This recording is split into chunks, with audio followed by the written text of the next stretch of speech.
Hey guys, tonight we are traveling back through the mists of time to a world where the sun was just as bright as it is today, but the solutions were far more grounded in the earth. Imagine standing on a dusty road in the middle of a hot afternoon, the light bouncing off white stone and pale silk, making your eyes ache with a dull, constant throb. You probably believe that sunglasses were a modern invention, perhaps dreamt up by a movie star in the 1920s to hide from the flashing bulbs of the paparazzi. But the truth is much older, much darker, and much more solid. Long before plastic frames and polarized coatings, people were literally pulling pieces of the mountain from the ground and strapping them to their faces just to get a moment of peace from the glare. Before you get too comfortable and possibly fall asleep halfway through, tap like and subscribe, but only if you genuinely enjoy this odd mix of boredom and history. It keeps the channel alive, and the stories just sleepy enough to help you drift off again next time. I would love to hear where you are listening from tonight and what time it is in your corner of the world. Are you tucked under a heavy blanket in a cold city, or is there a warm breeze coming through your window? Leave a comment and let me know. Now, dim the lights, let the world outside grow quiet, and turn on a fan if you like that soft, steady hum in the background. Let your shoulders loosen and your breathing slow. This is your time to drift. No rush, no deadlines, no noise. Just you, a little warmth in the air, and the faint whisper of history waiting to unfold. So, settle in, and let's ease gently into tonight's journey together. The sun is a heavy, golden weight pressing down on the tiled roofs of the 12th century. You are walking through a bustling street where the air smells of roasted grains, dried herbs, and the faint, dusty scent of sun-baked earth. Every surface seems to reflect the light. The white, washed walls of the buildings are almost painful to look at, and the broad leaves of the trees seem to shimmer with a brightness that makes you want to close your eyes and never open them again. You find yourself squinting so hard that your face muscles begin to feel tired. It is a peculiar kind of exhaustion, the kind that comes from fighting against the very light that allows you to see. You might think that people back then just accepted the squinting as a part of life, much like we accept slow internet or a cold cup of coffee. But humans have always been remarkably good at finding ways to make themselves comfortable. As you move through the crowd, you notice that the glare is not just a nuisance, it is a physical barrier. The world feels sharp and jagged because of the intensity of the sky. You watch as a wealthy merchant adjusts his silk robes, his eyes squeezed into thin lines, as he tries to navigate the uneven stones of the path. There are no tinted glass windows here, no umbrellas made of UV-resistant fabric, and certainly no cheap plastic aviators sitting on a spinning rack at a gas station. If you wanted to protect your eyes in the 12th century, you had to look toward the mountains. You had to look toward the stones that had been sitting in the dark for millions of years, waiting for someone to realize that they could hold a piece of the night within them. You eventually find yourself standing before the entrance of a small, quiet workshop. The air inside is much cooler, and the light is filtered, coming through small openings high up in the walls. Here, the noise of the street fades into a soft, rhythmic sound of grinding and polishing. This is where the magic of the smoky quartz begins. On a heavy wooden table, You see several large, rough crystals. They do not look like much at first. They are jagged and covered in a fine layer of white dust, looking more like dirty ice than a luxury accessory. But as you reach out and touch one, you feel the incredible coolness of the stone. It is a deep, soothing cold that seems to travel from your fingertips all the way up your arm. This material is known as smoky quartz, or sometimes cairngorm. While most quartz is clear like water, this particular variety has a tea-colored or brownish, gray tint.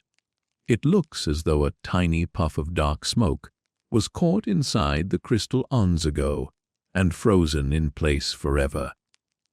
Historians still argue whether the very first people to use these stones as lenses did so because they understood the physics of light, or if they simply liked the way the cold stone felt against their tired, heated skin. Regardless of the original reason, the result was the birth of the world's first true sunglasses. You pick up a piece that has already been sliced into a thin, flat pane. It is heavy, much heavier than any pair of glasses you have ever worn. It feels substantial and ancient, like you are holding a piece of history that has been polished until it is smooth as silk. The process of making these lenses is slow and requires more patience than most of us have in our entire bodies. There are no machines to quickly cut the stone into perfect circles. Instead, an artisan must use a fine wire coated with abrasive sand to slowly saw through the crystal. You can almost feel the vibration of the wire as it works its way through the hard quartz. It is a labor of love and a labor of extreme precision. One wrong move, one moment of impatience, and the entire crystal could shatter into useless shards. You watch as the artisan moves with a steady, rhythmic grace, his hands covered in a gray slurry of water and stone dust. It is a messy process, but the result is something of incredible beauty. When the slice of quartz is finally free, it is still rough and opaque.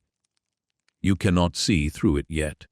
It looks like a piece of dark wood or a very thin slice of a shadow. This is where the polishing begins, using finer and finer grains of sand and eventually soft cloths. The stone is rubbed until the scratches disappear and the inner light of the crystal begins to show. You hold the polished lens up to one of the small windows in the workshop. The transformation is incredible.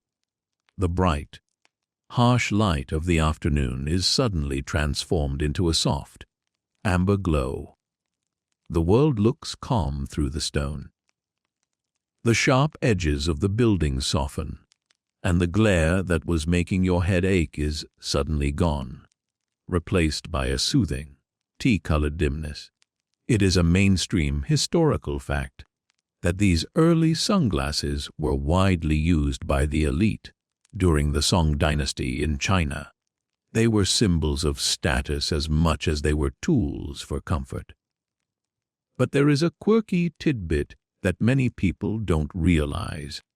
These early lenses weren't curved to help you see better. In fact, they often made your vision a little bit worse because the stone wasn't perfectly clear. They were flat, like little window panes for your face. If you had trouble seeing things far away, these glasses wouldn't help you at all. They would just make the things you couldn't see look a bit more mysterious and brown. You imagine trying to walk through a busy market wearing two heavy slabs of dark rock held together by a frame of lead or copper. It wouldn't be the most graceful experience. You would probably look very dignified until you accidentally stepped into a basket of chickens because you couldn't see your feet. The frames themselves were often quite large, resting heavily on the bridge of the nose and looping around the ears with cords of silk. There was no such thing as a lightweight frame in the year 1100. If you wanted to be fashionable and protected from the sun, you had to be willing to carry the weight of the earth on your face. As you stand there in the workshop, holding the lens, you think about how different life was back then. There was no electricity, no cooling systems, and no way to escape the elements except by physical means. The sun was a constant companion, a god-like force that dictated when you woke up and when you slept. To be able to tame the sun, even just a little bit, by using a dark stone must have felt like a form of quiet rebellion. It was a way to say that the world didn't always have to be so bright and demanding. You could create your own little pocket of evening, even in the middle of the day. The artisan takes the lens back from you and begins to fit it into a frame made of dark, polished horn. The horn has been heated and bent into a circular shape, smelling faintly of toasted protein as it cools. The combination of the dark stone and the organic frame creates something that looks almost like a living creature's eyes. It is easy to see why these objects were so highly prized. They were not just functional. They were beautiful in a strange, slightly alien way. They didn't look like something made by humans. They looked like something grown in a deep, dark cave where the light never reaches. You begin to notice that the workshop is filled with these little dark circles, all at different stages of completion. Some are pale, like a weak cup of tea, while others are so dark they look like obsidian.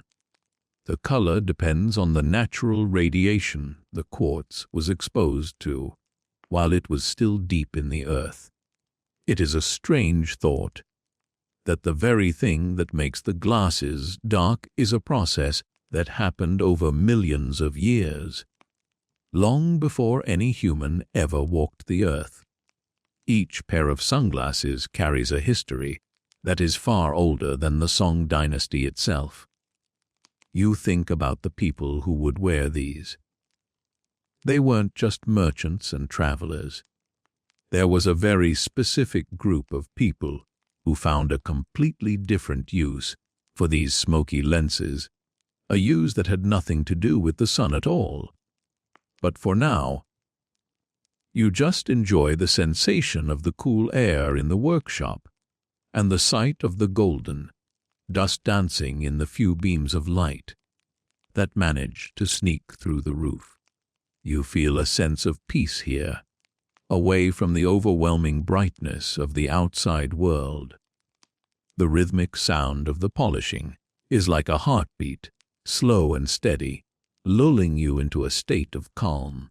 It is funny to think that we often worry about our sunglasses being the right brand or the right shape for our faces, when the original users were just happy to have something that didn't fall off their nose and shatter on the ground. There is a certain simplicity in that. You don't need a designer logo when you have a piece of a mountain. You realize that while technology changes, the basic human needs remain the same. We want to be cool when it is hot. We want to see when it is bright. And we want to feel a little bit of luxury in our daily lives. The sun begins to move across the sky, and the light in the workshop shifts. The shadows grow longer, stretching across the wooden floor like dark fingers. You watch as the artisan sets down his tools and wipes his hands on a heavy cloth. His work for the day is nearly done. He looks at the finished pair of smoky quartz glasses with a sense of quiet pride.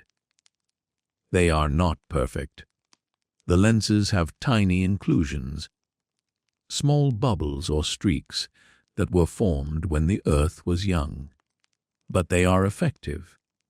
They do exactly what they were meant to do. They provide a shield. You imagine putting them on. You feel the weight of the frames, the pressure of the horn against your temples, and the cool touch of the quartz against your cheeks. As you look out through the lenses, the world transforms. The harsh reality of the daytime disappears. Everything is bathed in a soft, gentle brown. It feels like looking at the world through a glass of clear, dark honey. It is a world where nothing is too sharp, nothing is too loud, and nothing is too bright. It is a world perfectly suited for someone who wants to take a step back and just observe. This feeling of being an observer is important. In the 12th century, being able to watch without being watched was a powerful thing. When you wear these dark lenses, people cannot see where your eyes are looking. They cannot see if you are bored, or angry, or surprised. You become a mystery. You become a person with a secret. It is a mainstream fact that this social masking became one of the primary reasons for the popularity of sunglasses in Chinese courts. But we will delve deeper into the quiet halls of justice later. For now, just focus on the physical sensation of the stone and the way it changes your perspective. You step back out into the street, but this time, you are carrying that feeling of the workshop with you. Even though you are not wearing the glasses, you remember how the world looked through them. You realize that you can carry that smoky quartz mindset with you. You can choose to see the world as something soft and manageable, rather than something sharp and overwhelming. The dust in the air doesn't seem so bothersome now. It looks like gold leaf floating in the breeze. The noise of the merchants doesn't sound like shouting. It sounds like a song with 1,000 different parts.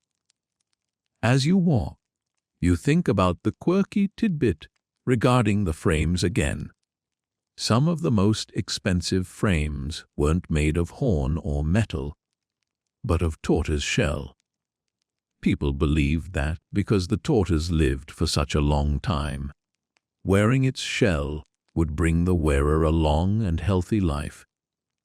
It's a bit like wearing a lucky charm that also happens to hold your rocks in place.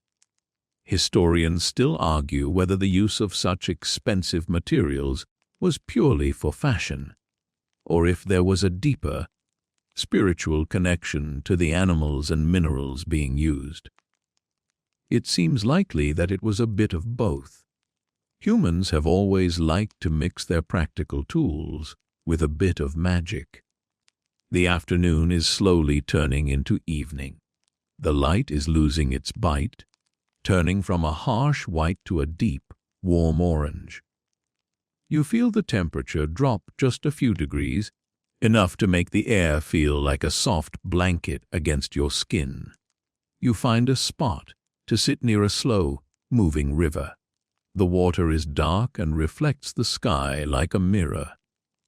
You think about the quartz again, and how it is basically just a solid piece of the earth that has learned how to handle the light.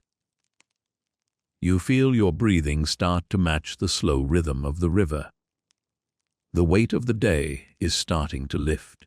You are not thinking about the 16,000 words that lie ahead or the centuries of history you have yet to explore. You are just here, in this moment, where the sun is setting and the first sunglasses are being tucked away into silk pouches for the night. The world is getting darker on its own now, without the help of any smoky stones. The shadows are deepening, turning the vibrant colors of the day into shades of blue and gray. It is a comfortable kind of darkness.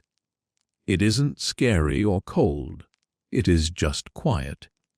It is the kind of darkness that invites you to close your eyes and let your thoughts wander.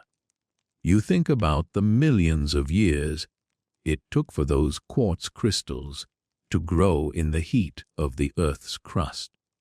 You think about the hands that found them, the wire that cut them, and the silk that polished them. All that work just to give someone a few hours of shade for their eyes.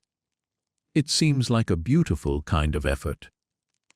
As you sit by the river, you realize that the story of sunglasses is really a story about how humans interact with the world. We don't just accept the environment as it is, we try to shape it, to soften it, and to make it fit our needs. We take the hard, cold stone and turn it into a tool for comfort. We take the bright, blinding sun and turn it into a soft, amber glow. It is a reminder that we have the power to change our perspective, quite literally, by changing what we look through. The first stars are starting to appear in the sky, tiny pinpricks of light that don't need any quartz to be beautiful. You feel a wave of sleepiness wash over you, as gentle as the ripples on the water. The history of the smoky lens is just beginning, but for this moment, the journey is simple. It is just about the light, the stone, and the peace that comes when you finally find a way to rest your eyes. You let your head rest back against a smooth stone, feeling its cool surface, and you let the sounds of the 12th century fade into the background. There is so much more to see, so many more halls of justice to walk through, and so many more inventions to discover. But that can wait. The sun has gone down, and the world is finally perfectly dim. You think about how lucky we are to have the things we have now, but also how much we have lost in terms of the slow, deliberate craft of the past. There is something special about an object that takes weeks to create, something that is unique because of the natural flaws in the stone. Your modern sunglasses are perfect, but they don't have the soul of a piece of smoky quartz that was hand-ground by a man in a dusty workshop. They don't have the weight of the mountain in them. As you drift closer to sleep, the image of the smoky quartz stays with you. It is a symbol of protection and calm. It is a reminder that even when the world is at its brightest and most overwhelming, there is always a way to find some shade. You just have to know where to look. You just have to be willing to find the beauty in the smoke. The morning mist is cool and heavy, clinging to the mossy rocks at the mouth of a narrow cave. You find yourself standing at the threshold of the earth's deep, silent pantry, where the ingredients for your vision are stored. The air here smells of damp minerals and old, cold shadows. It is a sharp contrast to the golden warmth of the riverbank where you rested. As you step inside, the light from the outside world begins to fail, replaced by the flickering, orange glow of oil lamps set into niches in the stone. This is where the dark heart of the quartz is born, deep within the pressure and heat of the mountain. You watch as miners, their skin dusted with a fine layer of crystalline powder, carefully extract large clusters of quartz from the surrounding rock. The crystals aren't all dark. Some are as clear as a winter morning, but the ones they search for are the ones that have been kissed by the natural radiation of the surrounding minerals over millions of years. This process is what gives the smoky quartz its signature color. It is a mainstream, historical fact that quartz is one of the most abundant minerals on the planet, but finding pieces large enough and clear enough to be turned into eyewear was a task that required immense effort and a bit of luck. You pick up a raw chunk of the stone. It is jagged and sharp, the edges capable of drawing blood, if you aren't careful. It feels impossibly heavy for its size, a dense package of geological history that you are holding in the palm of your hand. You follow the raw stones as they are carried out of the mine and transported to the artisan's workshop. The journey is slow, the wooden carts creaking under the weight of the earth. In the workshop, the real labor begins. You sit on a low wooden stool, watching as an artisan selects a piece of quartz that is roughly the size of a plum. He doesn't use a power saw or a laser. Instead, he picks up a simple bow saw. The blade is nothing more than a thin, taut wire made of copper or iron. To make it cut, the artisan must constantly feed a mixture of water and abrasive sand onto the wire. You watch the rhythmic motion of his arm, back and forth, back and forth. It is the original slow motion technology. If you think your morning commute is long, imagine spending 3 days just to cut a single slice of stone. The sound is a constant, low grinding, a textured whisper that seems to vibrate in your own teeth. There is something incredibly hypnotic about it.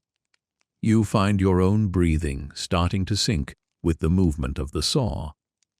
The artisan doesn't look rushed. He knows that the stone cannot be forced.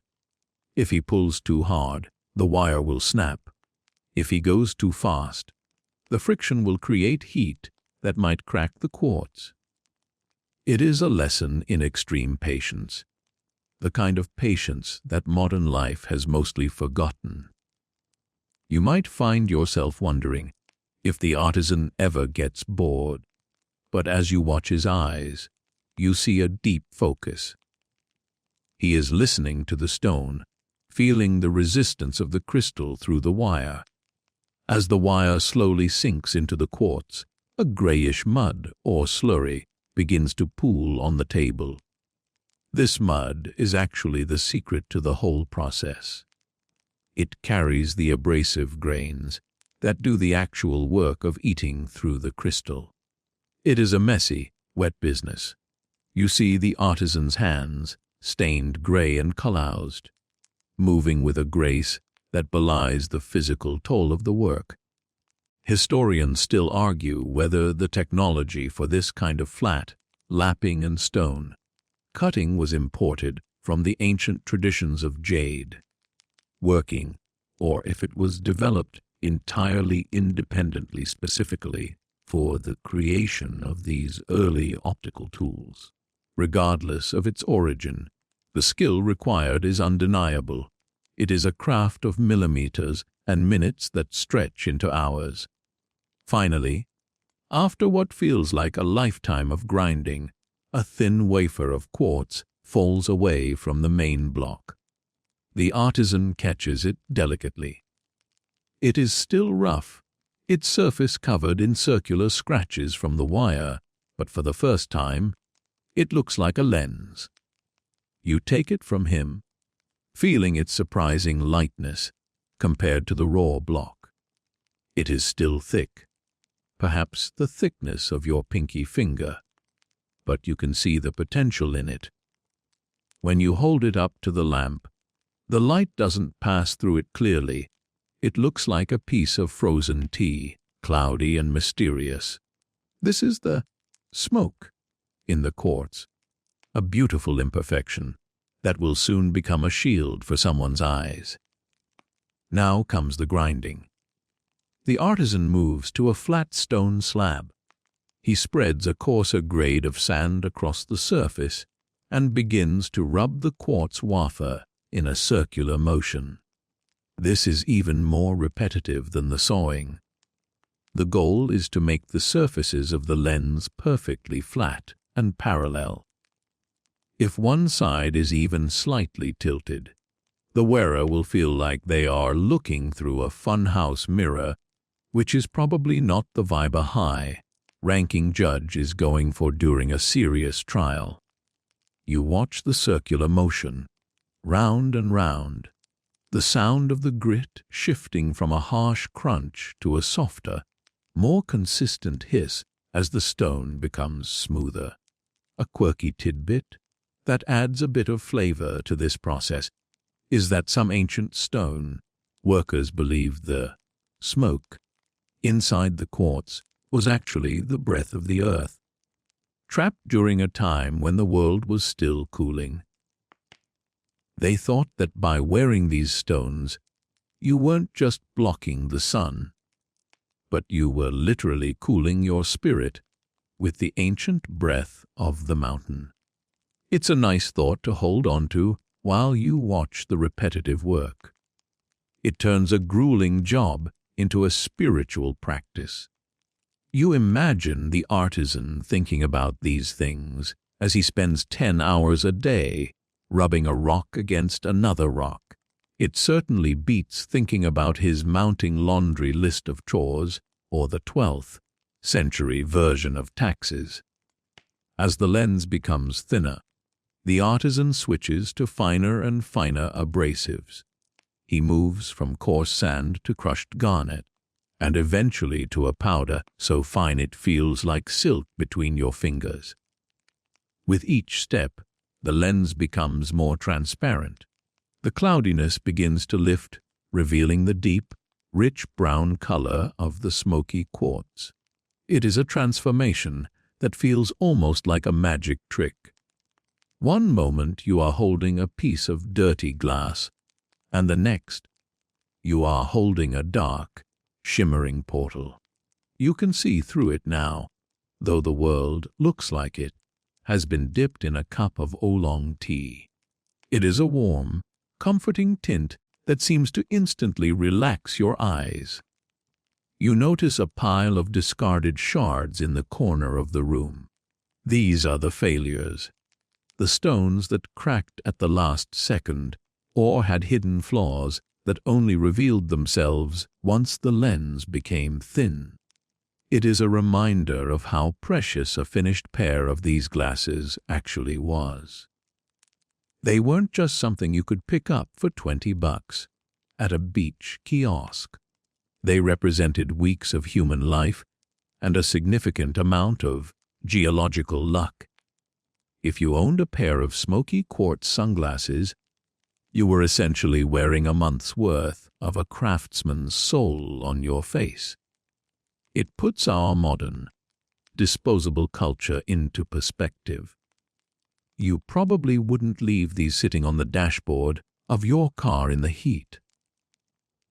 The artisan now begins to shape the edges.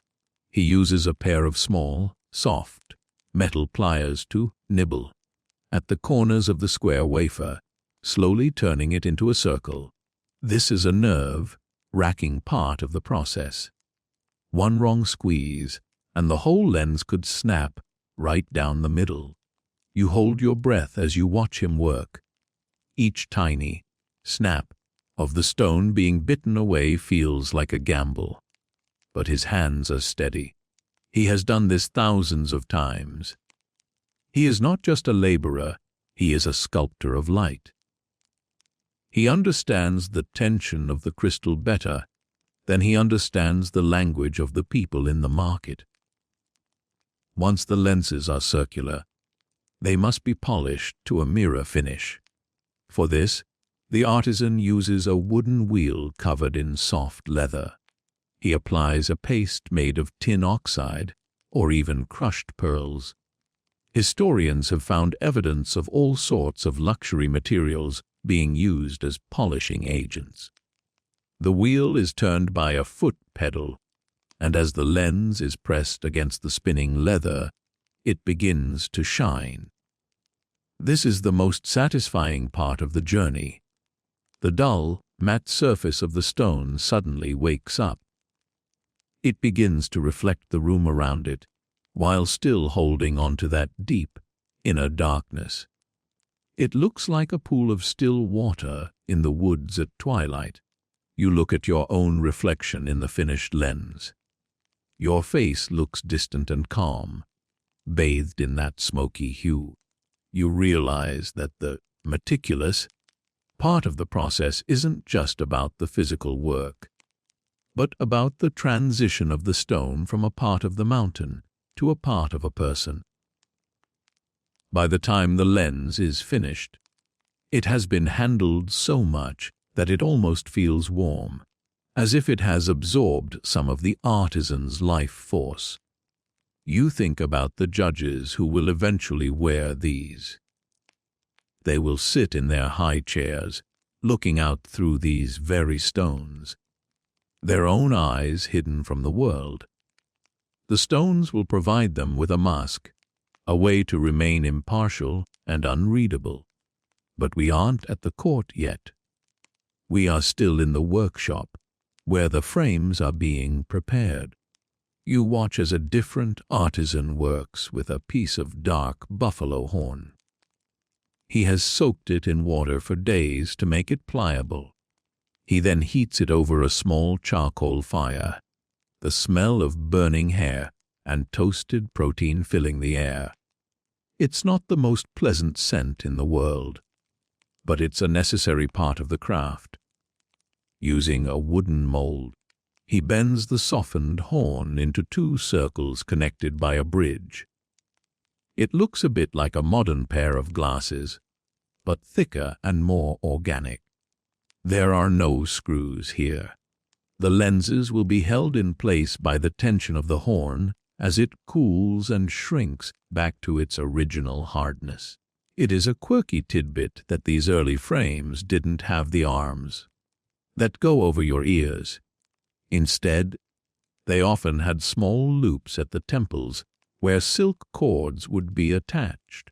These cords would then be tied around the back of the head or weighted down with small decorative beads that hung behind the ears. It was a very involved process just to put on your glasses. You couldn't just slide them on with one hand while holding a latte in the other. You had to commit to the eyewear. You had to drape the silk, adjust the tension, and make sure the heavy quartz was balanced perfectly on the bridge of your nose. You watch as the artisan carefully fits the lenses into the horn frame.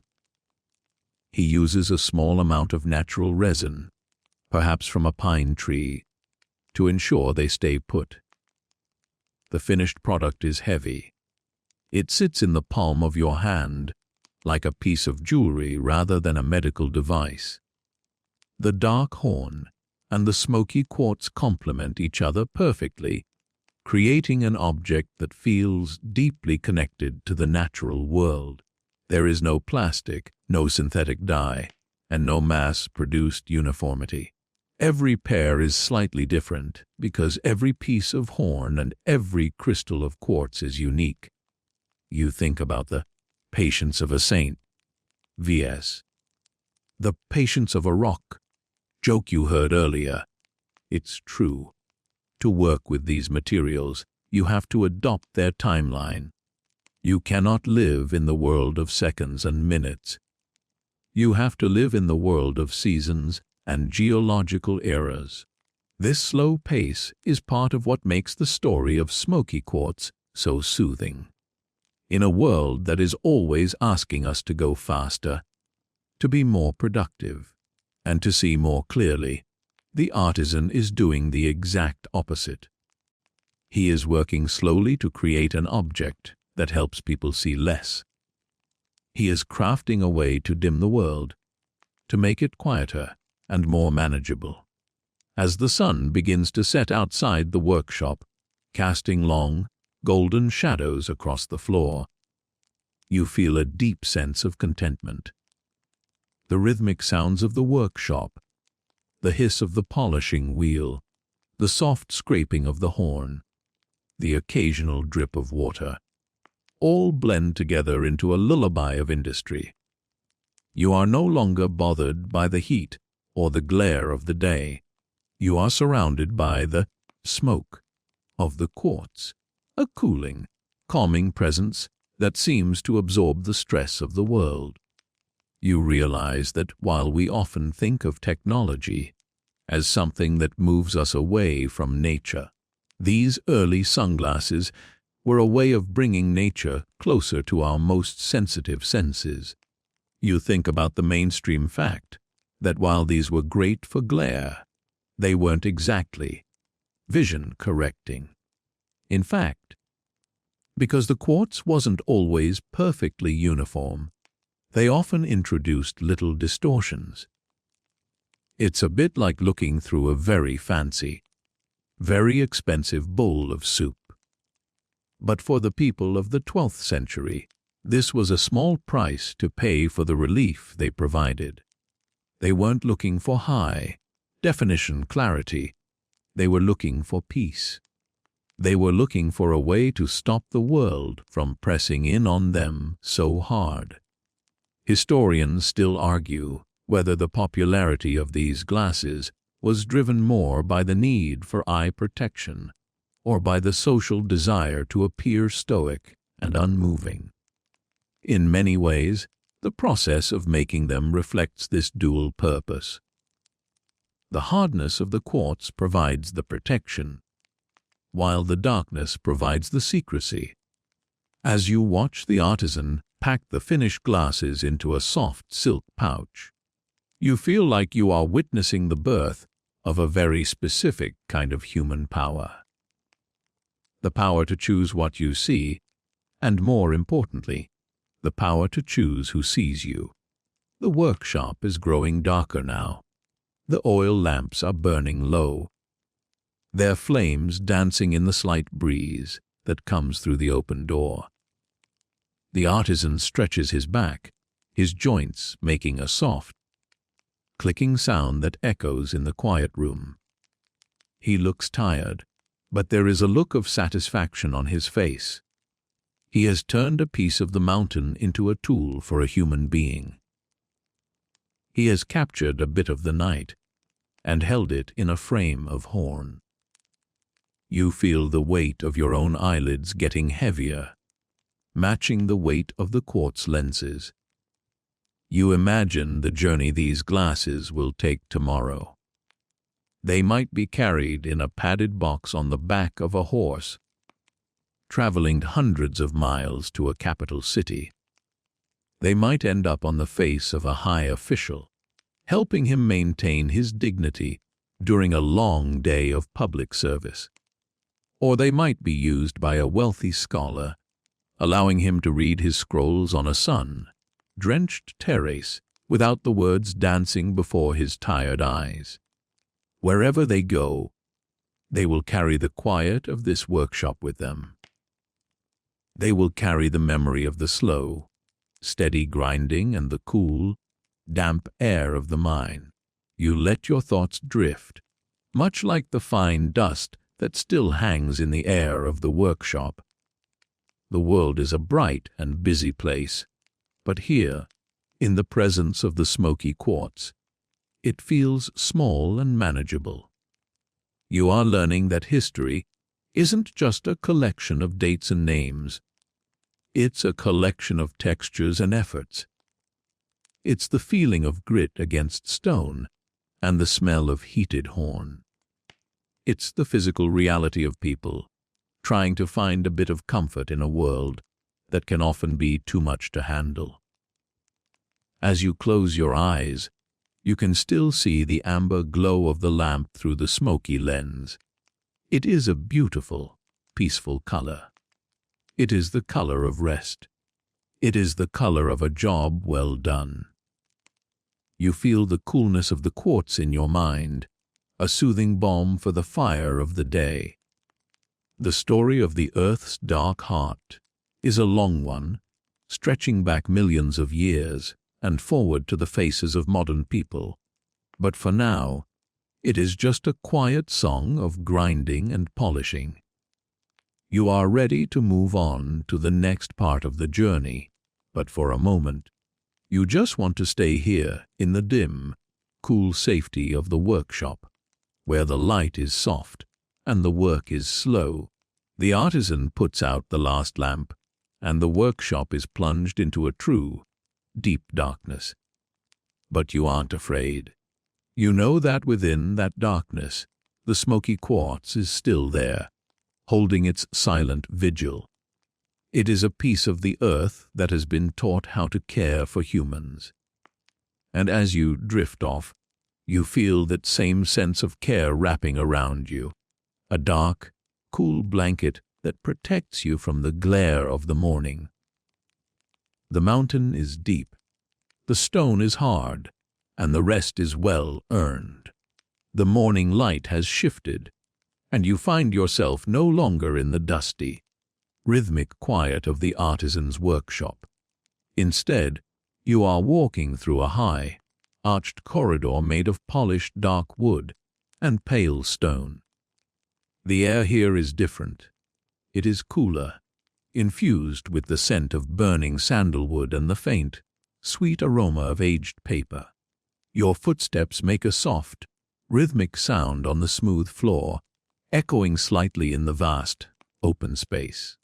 You are in the heart of the Song Dynasty's administrative world, a place of rules, scrolls, and very serious faces. You notice that the glare here is not from the sun, which is blocked by heavy eaves and silk screens, but from the weight of the social expectations. Every person you pass moves with a measured grace, their long silk robes whispering against the ground like the sound of a gentle stream. As you reach the end of the corridor, you enter a large hall. This is a place where decisions are made, where laws are interpreted, and where the course of lives can change with a single word. At the far end of the hall, seated on a raised platform, is a judge. He is a man of great importance, dressed in layers of heavy, embroidered silk that make him look larger than he actually is. But what catches your attention immediately is not his robe or his high, formal hat. It is his face. Or rather, it is what is covering his eyes. Resting on the bridge of his nose is a pair of those large, circular smoky quartz lenses you saw being made in the workshop. Even here, in the dim, indoor light of the courtroom, he wears them. You might wonder why someone would wear sunglasses inside a building that is already quite dark. It seems a bit like wearing a raincoat inside a shower, but there is a very clever reason for it. This is the mainstream historical fact of the day. In ancient Chinese courts, judges wore smoky quartz lenses not to block the sun, but to hide their thoughts. When a witness is speaking or a lawyer is arguing, they often look at the judge's eyes to see if they are winning him over. They look for a blink of surprise, a squint of doubt, or a glint of anger. But with the smoky quartz, the judge's eyes are a total mystery.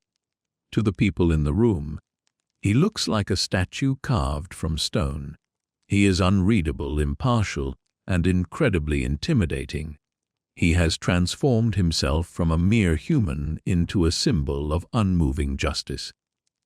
You watch as the judge leans forward slightly. The heavy lenses catch the flickering light of a nearby candle, glowing with a dull, amber light. Because the quartz is so dark, you cannot see where he is looking.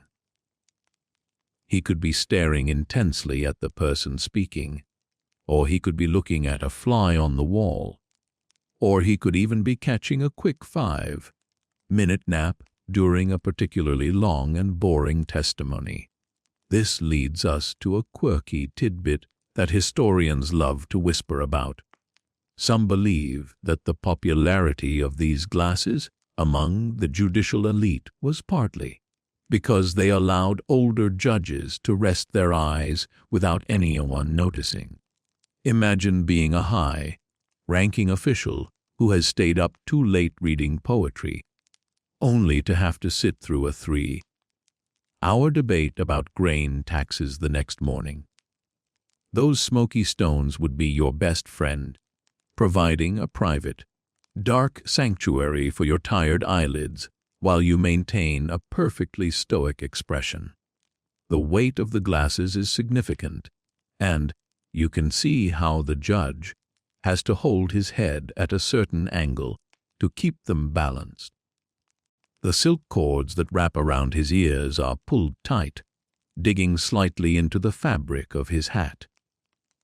It is a burden of office, a literal weight that reminds him of his responsibility. You think about how uncomfortable it would be to sit still for hours with two slabs of rock tied to your face. It is a very different kind of cool than what we think of today. There is no effortless style here. There is only the rigid, heavy discipline of the court. Historians still argue whether these glasses were mandatory protocol or simply a popular fashion choice among the judicial elite. But regardless of the rules, they became the ultimate power accessory of the 12th century. You find a spot to sit near a large, carved pillar, observing the scene. The room is filled with a low, constant hum of voices, but whenever the judge moves his head, the room falls silent. The presence of the dark lenses creates a psychological barrier. It is as if the judge is behind a one-way mirror. He can see out, albeit through a brownish, slightly distorted haze, but no one can see in. It reminds you of a modern poker player wearing shades at a high-stakes table, or a celebrity trying to move through an airport without being recognized. The human desire to have a poker face is ancient, and the smoky quartz was the very first piece of technology designed to provide one.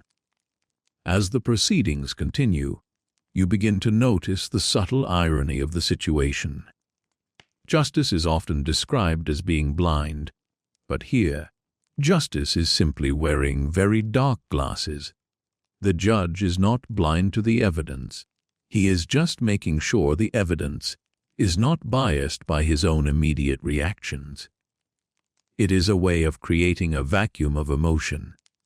You watch a young clerk approach the platform, his hands trembling as he presents a scroll. He looks up at the judge, trying to find some sign of approval, but he is met only with the twin dark circles of the quartz. The clerk swallows hard and looks back down at his feet. The power of the stones is undeniable. They don't just block light, they block human connection, which in a court of law is exactly the point. The air in the hall is still, and you feel the weight of the silence. It is a heavy, comfortable kind of silence, like being deep underwater. You think back to the crocodile dung sunscreen you heard about in another lifetime. Humanity has always gone to strange lengths to protect themselves from the world, whether it is the heat of the sun or the pressure of a public gaze. These glasses are a more sophisticated version of that protection. They are a wall made of crystal.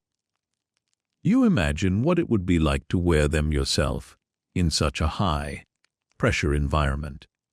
You would feel a sense of safety, a sense that your inner world is your own, no matter what is happening on the outside.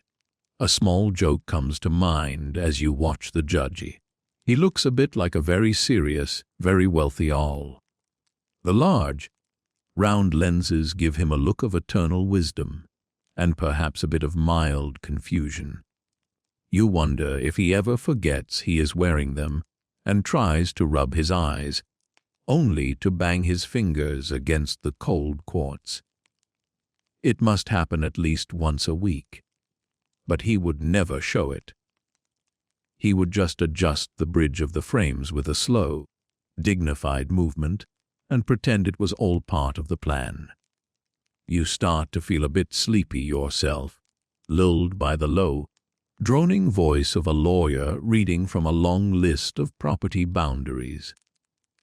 The flickering candles create dancing shadows on the walls, and the smell of the incense is becoming more prominent.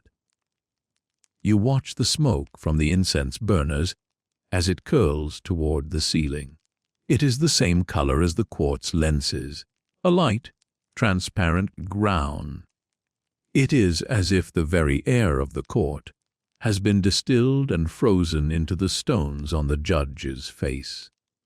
Everything here is designed to be muted, filtered, and controlled. The scholarly debate about these glasses goes even deeper than just their use in court. Some researchers suggest that the smoky quartz was also used as a medical treatment for people with weak spirits, or those who were easily overwhelmed by the vibrancy of the world. It was believed that the cooling nature of the stone could pull the excess fire out of the brain. If you were feeling anxious or scattered, putting on a pair of dark, heavy lenses would ground you, literally and figuratively. You are essentially strapping pieces of the earth to your head, and the earth is nothing if not stable. You feel that stability now as you lean your head back against the cool stone of the pillar. You think about how far we have come from these heavy, flat stones. Today, we have lenses that weigh almost nothing, that can change color depending on the light, and that can even show us a digital map of the world. But there is something lost in that progress.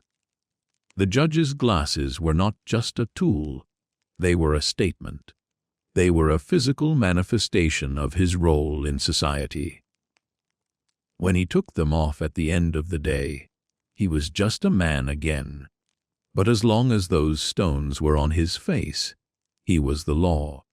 You realize that the history of sunglasses is not just a history of fashion or eye health. It is a history of how we present ourselves to others. The judge suddenly stands up, signaling a break in the proceedings. His silk robes rustle loudly in the quiet hall. As he walks past you toward a private side room, you get a close look at the frames. They are made of deep, dark tortoise shell, polished until they shine like glass. The natural mottled patterns of the shell look like small clouds trapped in amber. It is a beautiful object, even if it looks a bit clunky to your modern eyes. You see the small silk loops at the temples, and the way the heavy cords hang down his back, weighted by 2 small jade beads. Every detail is perfect, every element designed to show that this is a person of substance. Once the judge is gone, the tension in the hall breaks. People begin to whisper. Clerks start scurrying about with their scrolls, and the air feels lighter. You realize just how much of that heavy atmosphere was being held in place by those 2 dark circles of quartz. It's a remarkable thing, how a simple piece of stone can change the entire energy of a room. It makes you think about the power of the things we wear. We think we are just choosing clothes or accessories, but we are actually choosing how the world interacts with us. The judge chose to be a mystery, and the world responded with silence and respect. You move toward the window at the side of the hall. The sun is high now, and even through the silk screens, the light is bright. You look out at the courtyard, where a small fountain is splashing water into a stone basin. The light reflects off the water in sharp, white flashes. You find yourself wishing you had a pair of those smoky quartz lenses right now. After being in the dim hall for so long, the outside world feels a bit too loud, a bit too much. You realize that the social mask of the judge also served its original purpose. It protected his eyes from the sudden glare of reality. Historians still argue whether the transition of these glasses from the courtroom to the general public was a slow process or if it happened quickly once the technology became more affordable. It's likely that wealthy merchants saw the judges and thought, "I want to look that important." Much like people today see a celebrity wearing a certain brand of sneakers and rush out to buy them. The smoky quartz became a symbol of the elite, a way to say that you were someone who spent your time in the quiet, shaded halls of power rather than laboring in the bright, harsh fields. You take a deep breath, feeling the cool, scented air fill your lungs. You feel a sense of calm that is almost heavy, like a thick velvet blanket. The story of the smoky quartz is moving from the dark earth of the mine to the bright halls of the palace, and you are traveling right along with it. You are seeing how a single material can have so many different meanings. To the miner, it is a heavy burden to be pulled from the ground. To the artisan, it is a challenge of skill and patience. To the judge, it is a mask and a shield. And to you, right now, it is a story that is helping you let go of the day and find your way towards sleep. You imagine the judge in his private room, finally taking off the heavy glasses. He probably rubs the bridge of his nose, where the frames have left a small, red mark. He looks at the stones in his hand, feeling their coolness one last time before tuck them away into a silk-lined box. For him, the day's performance is over. He can let his eyes show his fatigue, his relief, or his private thoughts. But for us, the story of the smoky quartz is still unfolding. It is a stone that has traveled through centuries, changing its shape but never losing its ability to provide a bit of shade in a world that can sometimes be too bright. As you sit by the pillar, the sounds of the court begin to fade into a gentle, indistinct hum. You are not thinking about the legal arguments or the property boundaries anymore. You are just focused on the image of the dark, polished quartz and the way it turns the world into a soft, golden brown dream. You feel your shoulders drop away from your ears, and your breathing becomes slow and deep. The heavy silk, the cool stone, and the smoky lenses all blend together in your mind, creating a world of shadows and peace. It is a quirky tidbit that in some later periods, people would actually use tea to further darken the quartz lenses if they felt they weren't mysterious enough. They would soak the stones in strong black tea, hoping the tannins would seep into any tiny microscopic cracks and deepen the color. It's a bit like a DIY project from the 14th century. Historians still argue whether this actually worked, or if it was just a bit of wishful thinking. But it shows how much people valued that deep, dark tint. They wanted to disappear into the smoke. You are disappearing a little bit yourself now into the comfort of the narrative. The hall is growing darker as the sun moves behind a cloud, and for a moment, the room is bathed in a soft, gray light that matches the quartz perfectly. It is a moment of perfect harmony.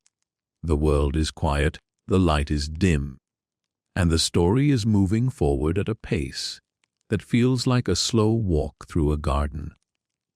You are ready to see what happens next, but you are also perfectly happy right here, in the shadow of the pillar, watching the smoke of the incense drift slowly toward the ceiling. The weight of the history you are learning is not a heavy weight. It is a grounding one. It connects you to the people of the past, who also looked for ways to find a bit of quiet.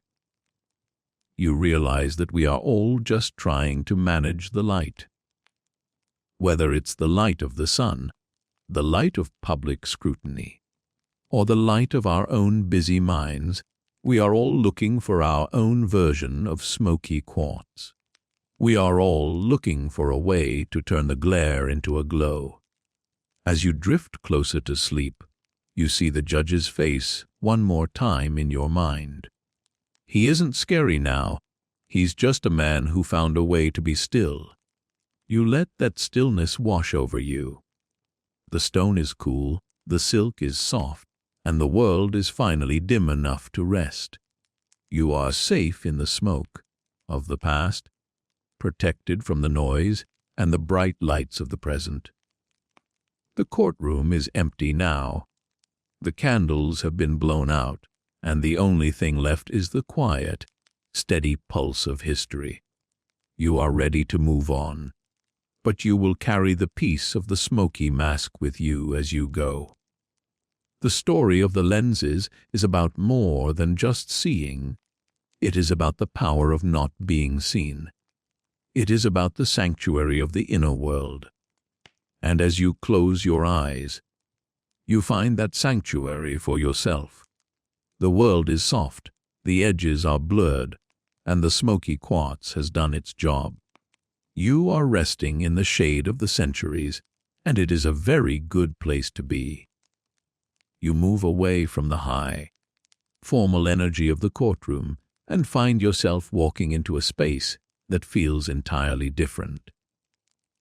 The transition is subtle, like a shift in the wind, or the way the light changes just before the sun dips behind a mountain. You are entering a courtyard filled with the gentle, rustling sounds of a medicinal garden. Here, the air is thick with the soothing scent of crushed mint, dried ginger, and the earthy, bitter aroma of steeping herbs. The ground beneath your feet is made of smooth, rounded river stones that massage your soles as you walk, encouraging you to slow your pace even further. You feel the tension of the day, the weight of the legal arguments, and the social masks of the court, starting to dissolve into the quiet, healing atmosphere of this sanctuary. In the 12th century, the boundary between medicine and mineralogy was beautifully blurred. People didn't just see a rock as a piece of construction material, they saw it as a vessel for natural energy. You find a comfortable wooden bench under the shade of a large, weeping willow tree, its long, slender branches swaying in the breeze like silk ribbons. On a small stone table in front of you sits a bowl of clear, cold water, and resting inside that water is a pair of smoky quartz lenses. They look different here than they did in the judge's hall. Without the heavy frames, they are just two dark, smooth pools of frozen light, catching the green reflections of the garden. The mainstream historical fact that anchors this moment is that ancient practitioners of traditional medicine believed minerals like quartz possessed specific thermal and spiritual properties. Quartz, because of its physical structure, is naturally cool to the touch. Even in a warm room, the stone maintains a temperature that is lower than the surrounding air. This made it a prime candidate for treating what the ancient healers called excess fire in the body. If you were suffering from a headache, a fever, or simply the exhaustion of a long day in the bright sun, the smoky quartz was seen as a literal heat sink. It was a piece of the earth's cooling core that you could apply directly to your skin to pull the heat away. You pick up one of the lenses from the bowl. It is dripping with cold water, and as you press it against the palm of your hand, you feel an immediate, sharp sensation of cold. It isn't the biting cold of ice that makes you want to pull away. It is a deep, stable cold that seems to reach into your muscles. You imagine an ancient doctor handing these to a patient with the same gravity that a modern doctor might hand over a prescription for a high, tech medicine. It is a quirky tidbit of the time that some healers would actually charge these stones by leaving them in the moonlight or burying them in damp soil overnight, believing that the quartz would soak up the yin, or the cooling energy of the night, to be used during the heat of the day. You decide to try this ancient remedy for yourself. You lean your head back against the smooth wood of the bench and carefully place the two cold, wet quartz lenses over your closed eyelids. The weight of the stone is the first thing you notice. It is a heavy, grounding pressure that forces your eye muscles to relax. You cannot squint or flutter your eyelashes under the weight of the quartz. You are forced into a state of stillness. The coldness of the water and the stone begins to seep through your eyelids, cooling the surface of your eyes and calming the rhythmic pulse behind your temples. It feels as though a dark, quiet curtain has been drawn across your mind. Historians still argue whether the medicinal use of these lenses was the original reason they were created, or if the sunglasses aspect came first. Some suggest that the very first smoky quartz lenses were actually flat stones used in massage or as cooling plates for the face, and only later did someone realize they could be held in place with a frame to allow the wearer to walk around. It's a bit like a modern person realizing they can use their phone as a flashlight. A happy accident of utility that eventually becomes a primary function. You find the idea of accidental sunglasses quite charming. It suggests that humans are always looking for ways to make their tools do more than one thing. As you lie there, the world around you becomes a collection of soft sounds. You hear the rhythmic bubbling of a small stone fountain nearby, the water making a low, splashing sound as it falls into a shallow basin. You hear the distant, melodic chime of a wind bell hanging from a pagoda roof, its silver voice carrying on the breeze. These sounds feel further away now, filtered through the deep, internal quiet that the heavy stones have created. You are not just blocking out the light, you are blocking out the noise of your own thoughts. A light joke comes to mind. This is the 12th century version of an eye mask and noise-canceling headphones. Though if you moved your head too quickly, your expensive medical equipment would probably fall off and break your toes. The sensation of the smoky quartz is also tied to the concept of grounding. In ancient philosophy, being too high in your energy meant you were anxious, scattered, or angry, much like a flame that is leaping too high. To balance this, you needed the energy of the earth, something heavy and dark.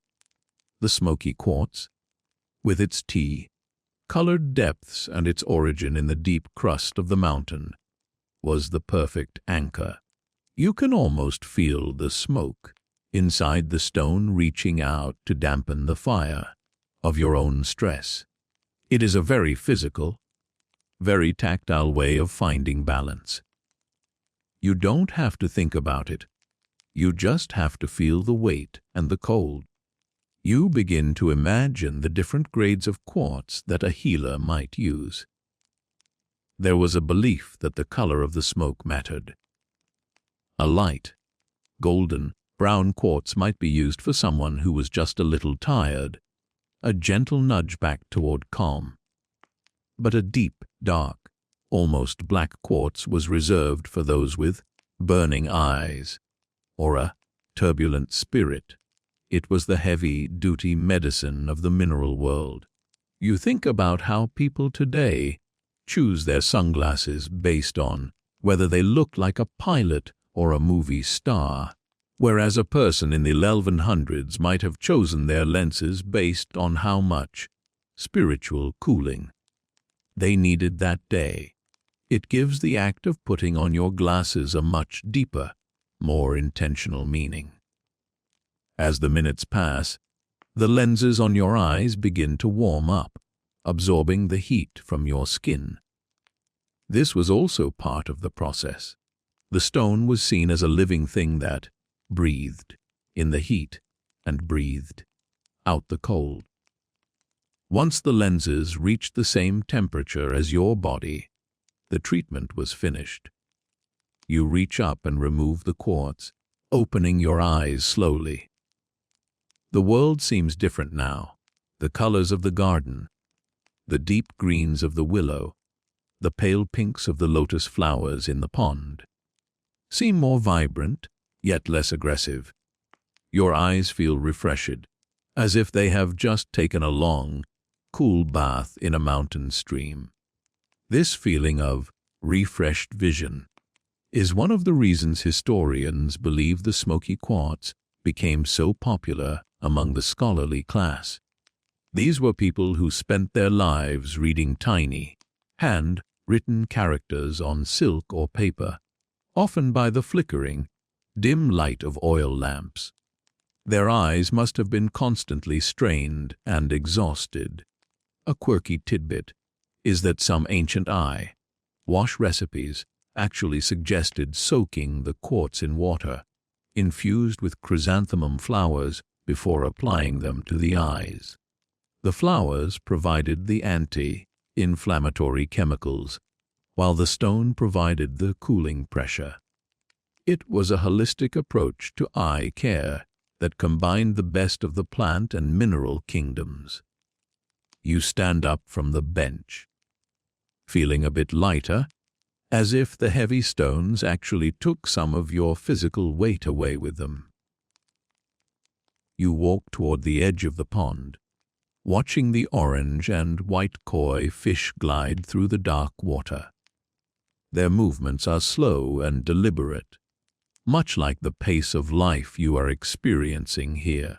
You think about how we often try to fix our problems with complex gadgets or fast solutions, but the ancient approach was to just sit with a rock for a while. There is a profound simplicity in that. It reminds you that the earth provides everything we need to find peace, if we are just willing to look in the right places, even if those places are deep inside a mountain. The scholarly debate also touches on the idea that these lenses were used to treat light-induced madness. While we would call this a simple migraine or light sensitivity today, the ancient world saw it as a spiritual misalignment. If the world was too bright, it was because your inner darkness was too thin. The smoky quartz helped thicken that protective layer. It provided a shield not just for the eyes, but for the soul. You look at the lenses, sitting back in their water bowl, and realize they are more than just tools for seeing. They are tools for being. They allow a person to exist in a bright, loud world without being consumed by it. You start to wander out of the garden, the cooling effect of the quartz still lingering on your skin. You think about the patience of a rock. Joke again. To use these stones as medicine, you have to adopt their timeline. You can't rush a healing session with a piece of quartz. You have to wait for the heat transfer to happen. You have to wait for the stone to do its work. In our modern world, where we want everything to happen in seconds, this ancient ritual feels like a beautiful, necessary rebellion. It is a way to claim your time back from the world. As you walk, you notice a small group of students sitting under a pavilion, their scrolls spread out before them. None of them are wearing glasses, but you see a few pairs of smoky quartz lenses sitting in silk-lined boxes on their tables. They aren't using them for the sun. They are using them as reading breaks. Every hour or so, a A student might stop, close their eyes, and press the cool stones against their brow to clear their head. It is a wonderful image. A group of young scholars, all taking a moment to connect with the earth in the middle of their studies. It makes the pursuit of knowledge seem less like a chore and more like a balanced way of living. The sun is beginning to climb higher, and the shadows in the garden are sharpening. You feel the heat of the day starting to return, but it doesn't bother you as much now. You carry the memory of the cold stone in your mind. You realize that the healing powers of the smoky quartz weren't just about the physical temperature, they were about the intention. By choosing to use the stone, you are choosing to prioritize your own comfort and well-being. You are saying that the world's brightness does not have the final say in how you feel. Another light joke bubbles up. If you were an ancient doctor, your medical bag would basically be a very heavy box of rocks. You wouldn't need a stethoscope or a thermometer. You would just need a good sense of which stone felt the coldest that morning. It's a very grounding way to think about medicine. It's not about invisible chemicals or complex theories. It's about the tangible, physical reality of the world around us. You can touch the medicine. You can feel its weight. You can see the smoke inside it. The history of these cooling stones also links back to the idea of immortality that was so prevalent in ancient philosophy. Many believed that minerals were the bones of the earth, and by incorporating them into your daily life, you were tapping into that eternal, unmoving quality. Wearing smoky quartz wasn't just about eye health. It was about trying to become a little more like the mountain. Steady, cool, and unaffected by the passing storms of the world. It's a beautiful goal to have, even if we only achieve it for a few minutes at a time while resting in a garden. As you prepare to move on to the next part of your journey, you take one last look at the healing garden. The colors are soft, the sounds are gentle, and the air is peaceful. You feel a sense of gratitude for the ancient artisans who realized that the dark heart of the quartz could be used for more than just hiding eyes or blocking glare. They saw the potential for healing in a piece of frozen smoke. They understood that sometimes the best way to see the world is to close your eyes and let a cold stone do the work for you. You imagine the feeling of the silk cords being tied behind your head, the heavy frames resting once more on your nose. But this time, they don't feel like a mask or a burden of office. They feel like a mobile sanctuary. No matter where you go, whether it's back to the noisy market or the high-pressure court, you are carrying a piece of this garden with you. You are carrying the coolness of the pond and the shade of the willow tree right there on your face. It is a powerful thought, the idea that a piece of eyewear can be a portable piece of peace.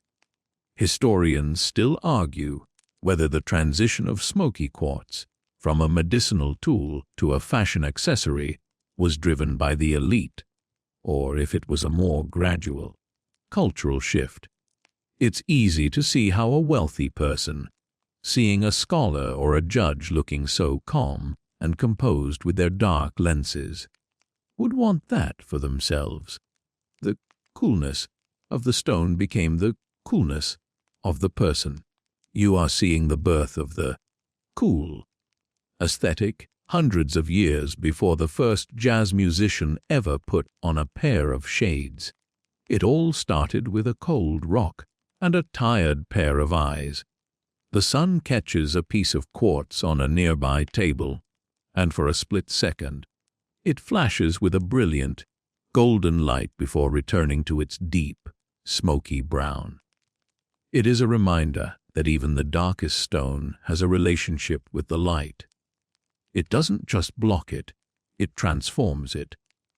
It takes the harsh, white energy of the sun and turns it into something soft, warm, and manageable. You feel that transformation happening within yourself as well. You are ready to face the brightness of the next chapter, because you know you have the smoke to protect you. The garden is fading behind you now, but the sensation of the cold lenses remains. Your eyes feel steady and clear. The rhythmic pulse of your heart has slowed to match the quiet pace of the sanctuary. You are moving forward, but you are doing it with the stability of the quartz. You are learning that history isn't just a series of events, it's a series of sensations. It's the coldness of a lens, the scent of mint, and the heavy weight of a stone that promises a moment of rest. As you walk, you think about the quirky tidbit regarding the moon-charged stones. You wonder if the stones really did feel different after a night in the moonlight, or if it was just the power of belief. But then you realize that in the world of healing, belief is a powerful medicine in itself. If you believe that the smoke in the quartz is protecting you, then it is. If you believe that the cooling energy of the mountain is flowing through the stone and into your eyes, then you feel it. The smoky quartz is a bridge between the physical world and the world of the mind. You find yourself standing at the edge of the medicinal garden, looking out toward the horizon where the sun is beginning its slow descent. The world is still bright, but it is no longer overwhelming. You have learned the secret of the cooling stone. You have discovered that peace is something you can carry with you, etched into the heart of a tea-colored crystal. You are ready for the next step, for the journey into the West and the experiments with glass. But you will never forget the feeling of the smoky quartz against your eyes. It is a memory of darkness that brings a special kind of light. The air around you feels softer now, as if the entire world has been dipped in that same medicinal water bowl. You take a long, slow breath, feeling the cool air fill your lungs. You are grounded. You are calm. You are ready. The story of the smoky quartz is a story of how we take care of ourselves, how we find the shade in the middle of the sun, and how we turn a hard, cold mineral into a soft, warm comfort. It is a beautiful, quiet history, and you are right in the heart of it. The sound of the wind bell fades into a whisper, and the garden becomes a memory of green and brown. You are moving toward the future, but you are carrying the ancient wisdom of the stone with you. The journey continues, but the rest has been deep and meaningful. You feel like you could walk for miles, or you could fall asleep right here, and either would be perfectly fine.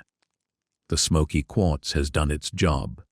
It has given you a moment of clarity by first giving you a moment of darkness. And in that darkness, you have found the strength to keep going. The smoky scent of the mountain workshop and the medicinal gardens of the east begins to drift away, replaced by a sharper, more metallic tang in the air. You find yourself traveling across vast oceans and through centuries of shifting thought, arriving in a world that smells of coal smoke, salt water, and hot molten sand. The heavy, grounding weight of the Earth's quartz is being traded for something more fluid, more experimental, and decidedly more fragile. You are now standing in the narrow, winding streets of a European city. Perhaps Venice, where the secret language of glass has been spoken for generations, or perhaps the foggy lanes of 18th century London, where the industrial spirit is starting to wake up. The atmosphere here is less about the breath of the earth and more about the fire of the forge. You feel a slight dampness in the air, a cool mist that clings to your wool coat, making you appreciate the warmth emanating from the open door of a nearby shop. As you step inside, you are greeted by a wall of heat. This is not the dry, baking heat of the sun, but the intense, focused heat of a glass, blowing furnace. You watch as a master craftsman dips a long iron pipe into a glowing orange pool of liquid glass. It looks like honey made of light, swirling and thick. With a steady, practiced breath, he blows into the pipe, and a small bubble of glass begins to grow. It is clear at first, reflecting the flickering orange flames of the workshop, but then you see him reach for a small pinch of powdered minerals. He sprinkles it over the molten surface, and as the heat consumes the powder, the glass begins to transform. It turns a deep sea bottle green, then shifts toward a soft celestial blue. This marks a significant turn in our story. You are witnessing the mainstream historical fact that in the mid-18th century, specifically around 1752, an English optician named James Iscow began experimenting with tinted glass lenses. He wasn't thinking about the sun in the way we do. He wasn't trying to create a beach accessory. In fact, Iscow had a very specific, almost scientific concern. He believed that white light, the pure, unadulterated light of the day, was injurious to the eyes. He thought that the sheer brightness of the world was causing a slow decay of vision, and that the only way to save humanity's sight was to filter that light through a layer of calming color.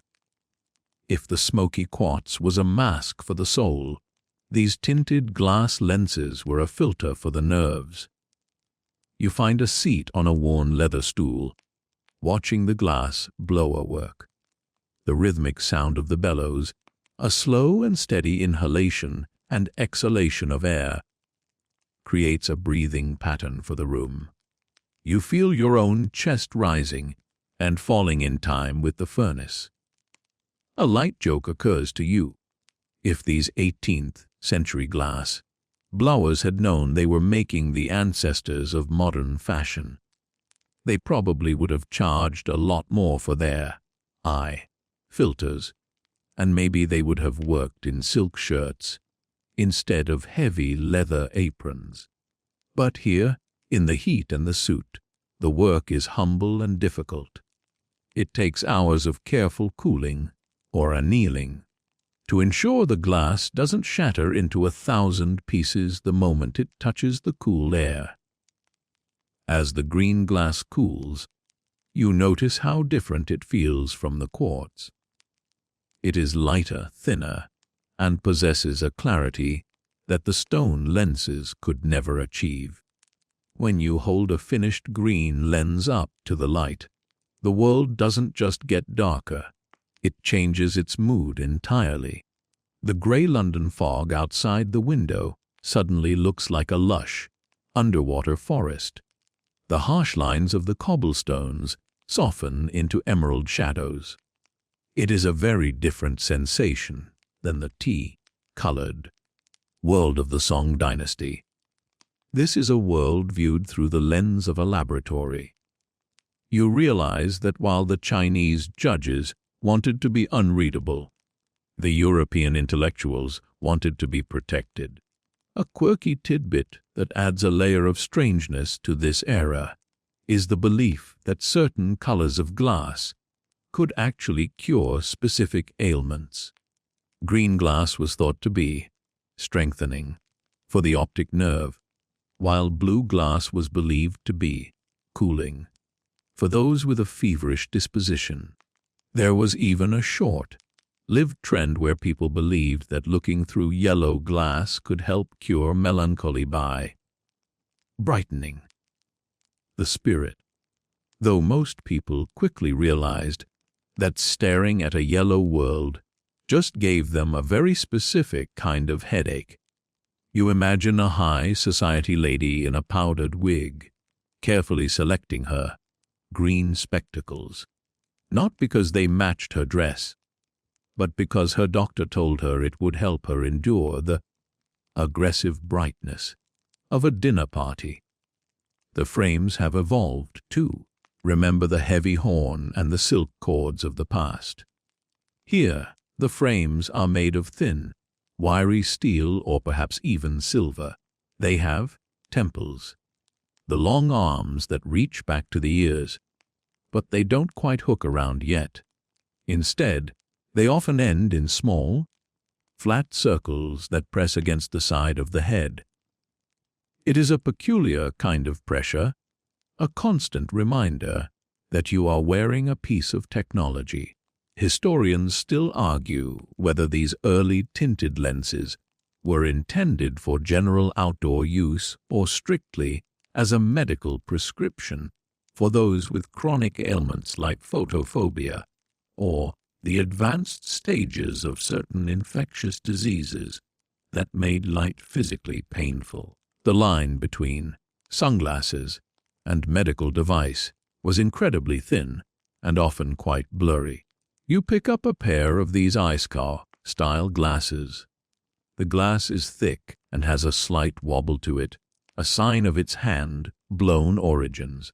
There are tiny air bubbles trapped inside, looking like microscopic stars caught in a green sky. As you slide them onto your nose, you feel the cool metal against your skin. The world instantly quiets down. The visual noise of the workshop, the bright orange of the fire, the glint of the tools is dampened. It's like turning down the volume on the world. You can see why people became obsessed with these. In a world that was becoming increasingly industrial, loud, and bright, having a way to mute the environment was a luxury. The scholarly debate regarding this period often focuses on whether the average person would have ever worn these, or if they were reserved for the worried well of the upper classes. There is evidence that some travelers, especially those crossing the bright, reflective snow of the Alps, used tinted glass to prevent snow blindness. This connects back to our earlier journey, showing that no matter where you are in the world, whether it's a dusty road in China or a snowy pass in Europe, the sun remains the same formidable opponent. Humans are just constantly updating their armor. You think about the crocodile dung sunscreen again and realize that a pair of green glass spectacles is a much more dignified way to handle the elements, even if they do make you look a bit like a very studious grasshopper. As you sit in the shop, the sun begins to set outside, and the golden hour light hits the display of tinted lenses. The shop becomes a kaleidoscope of greens, blues, and ambers. It is a beautiful, quiet moment. You feel the heavy, sleepy energy of the afternoon settling in. The rhythmic clink, clink of the optician's small hammer as he adjusts a frame is like a tiny silver bell calling you toward rest. You are not just learning about the history of optics, you are feeling the history of comfort. You are seeing how humanity slowly, piece by piece, learned how to carve out a little bit of shade for themselves, even when the sun refused to move. Another light joke: if you were a fashion influencer in 1760, your hornboxing video would probably involve a lot of tissue paper, a very ornate wooden box, and about 20 minutes of explaining why emerald green is the only color a true gentleman would wear while reading his morning newspaper. The pacing of life was slower then, and the objects reflected that. A pair of glasses wasn't just a purchase, it was a commitment to a specific way of seeing the world. You imagine the owner of these glasses taking them out of their silk, lined case every morning, carefully wiping the glass with a piece of soft buckskin, and then stepping out into the world with a sense of quiet superiority. You start to notice the smells of the optician's shop more clearly. There is the scent of linseed oil used to polish the wooden cases, the sharp smell of the acid used to etch the metal, and the faint, dusty smell of the many books on the shelves. It is a place of deep concentration and quiet effort. You feel a sense of respect for these early innovators who were working without computers, without precision machinery, and with only a rudimentary understanding of how the human eye actually works. They were pioneers of the dimmed world, trying to find the perfect balance between seeing and being protected. Historians often point out that these tinted glasses were also used by people who didn't want the world to see their eyes for less noble reasons.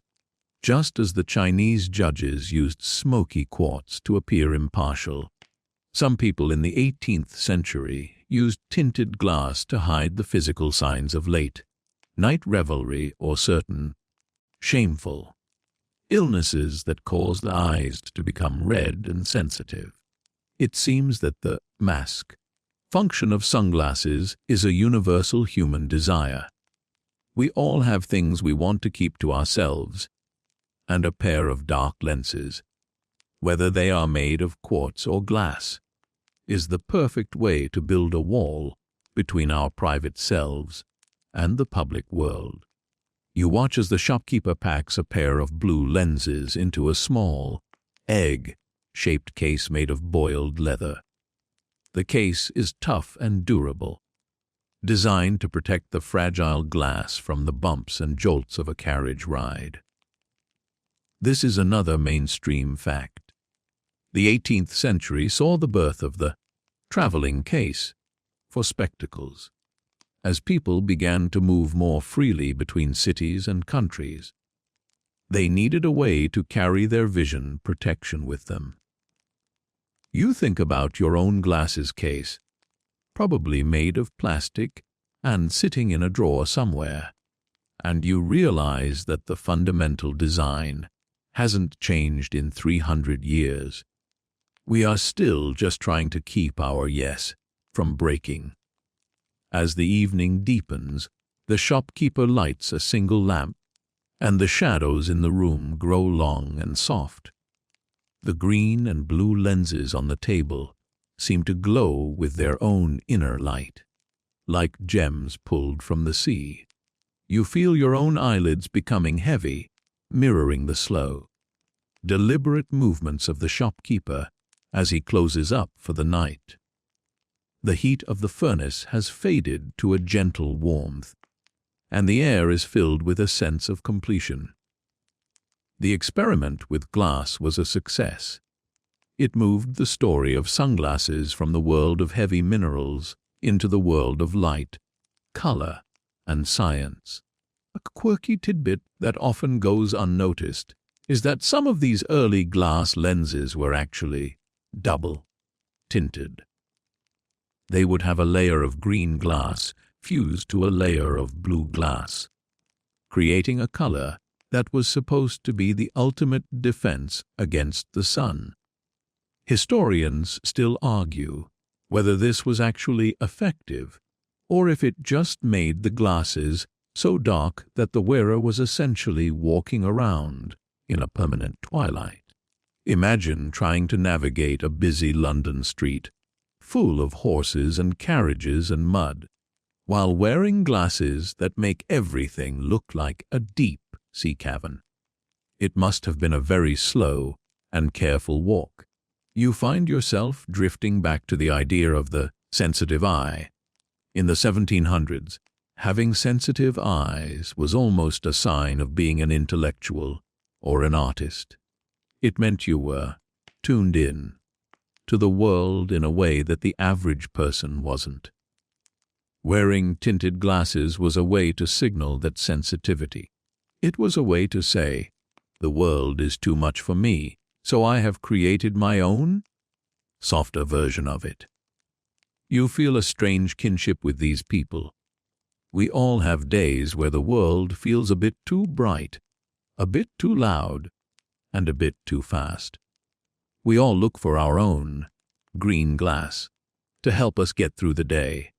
The shopkeeper finally blows out the lamp, and for a moment, the only light comes from the dying embers of the furnace. It is a deep, comforting red. You think about the journey of the light, how it travels from the sun, through the atmosphere, and then through a thin slice of green glass before finally reaching the human eye. It is a long journey, and it's amazing that we have found so many ways to interfere with it. We have turned the sun's power into a manageable glow. We have taken the fire of the sky and tempered it with the ice of the quartz and the coolness of the glass. As you prepare to move on to the next part of the history, you carry the image of the green, tinted world with you. It is a world of peace and protection. It is a world where the sun is a friend rather than an enemy. You feel a deep sense of calm, as if you are wrapped in a blanket made of emerald light. The story of the tinted glass is a bridge between the ancient and the modern, a reminder that we have always been looking for ways to see more by seeing less. The transition to the next era will be faster, more industrial, and full of the energy of the 20th century.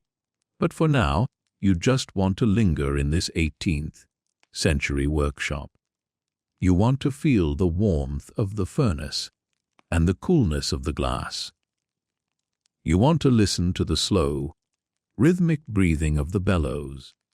You realize that the history of sunglasses is really a history of the human heart, our need for privacy, our need for comfort, and our endless curiosity about the world around us. One final light joke for the road. If James Icecoff could see a modern pair of neon, pink, plastic-rimmed sunglasses, he would probably think he had accidentally traveled to a different planet. He would wonder why we aren't all wearing sensible green to protect our nerves. But then he would put them on, see how light they are, and probably ask where he could get a pair for himself. We change the materials, we change the colors, but the goal remains the same. We are all just looking for a bit of relief. The street outside the shop is quiet now. The horses have been stabled, the merchants have gone home, and the fog has settled in for the night. The world is dim, soft, and perfectly suited for sleep. You don't even need tinted glass to see the beauty in this darkness. It is a natural darkness, a time for the eyes to rest and the mind to wander. You follow the green light of the past into the quiet of the present, feeling the weight of the day lift from your shoulders. The glass is safe in its leather case, the furnace is cool, and the story is ready to take its next step into the bright, busy future. As you drift closer to the edges of sleep, you think about the millions of people who have looked through tinted glass over the last few hundred years. You think about the sailors, the travelers, the doctors, and the dreamers. They all saw a different version of the world, a version that was a little bit softer, a little bit cooler, and a little bit more theirs. And now, as the smoke and the glass blend together in your mind, You are finding your own version of that world, a world of quiet history and sweet, dark dreams. The cool, green twilight of the optician's shop begins to expand, stretching across continents and decades as the world outside starts to move a little faster. You feel the slow, steady rhythm of the 18th century giving way to a more vibrant, sun-drenched era. The heavy silk robes of the judge and the quiet herbs of the medicinal garden are still there in the background of history. But the focus is shifting. You are now standing on a wide, wooden boardwalk in the early 20th century, perhaps in a place like Atlantic City. The air is thick with the smell of saltwater taffy, popcorn, and the sharp, bracing scent of the ocean. The sun is high and relentless, reflecting off the pale sand and the shimmering waves in a way that makes everything look white and overexposed. It is a far cry from the dim courtrooms of the past. Here, the glare isn't something you use to hide your thoughts. It is a physical force you have to survive. You watch the crowds of people strolling along the boards. The women are wearing long, light, colored dresses and wide-brimmed hats, while the men sport straw boaters and striped jackets. But even with the hats, everyone is squinting. You see them holding their hands up to their brows, their faces pinched in that familiar, tired expression of someone fighting the midday heat. This is the moment where the story of the smoky quartz and the tinted glass takes a very practical turn. For centuries, these objects were symbols of status, secrecy, or specialized medicine. But as more people began to spend their leisure time outdoors, the social mask began to transform into a vision shield. The primary goal was no longer to keep others from looking in, but to allow the wearer to look out without pain. It is a mainstream historical fact that the modern era of sunglasses truly began in 1929, when a man named Sam Foster began selling mass-produced shades on the Atlantic City boardwalk. He realized that people didn't want to go to an expensive optician or a specialized mineral carver just to find relief from the sun. They wanted something affordable, something lightweight, and something they could wear while eating an ice cream cone near the waves. You imagine a basket filled with these early Foster Grant glasses. They aren't made of hand-ground smoky quartz anymore. They are made of celluloid and inexpensive tinted glass. They feel light in your hand, almost like a toy compared to the heavy stones of the Song Dynasty. But as you put them on, the relief is just as real. The blinding white of the boardwalk turns into a manageable, soft gray. You find a striped beach chair and sit down, letting the sound of the crashing waves lull you into a deeper state of relaxation. You think about how much the purpose of these glasses has changed. Remember that crocodile dung sunscreen from the ancient world. Back then, protection was often a messy, desperate business. Now it has become a part of the modern lifestyle. You aren't wearing these to look like a judge or to cure a fever. You are wearing them because you want to enjoy the world. Historians still argue whether the surge in popularity in the early 20th century was driven more by the practical needs of seaside vacationers or by the glamorous influence of silent film stars. Some believe that the stars wore them purely to protect their eyes from the incredibly bright arc lamps used on movie sets, and the public simply copied the cool look without realizing it was a workplace safety measure. A quirky tidbit that brings a smile to your face is the brief trend of railroad spectacles in the late 19th century. Before the car was king, people traveled by train, and the early carriages were often open to the elements.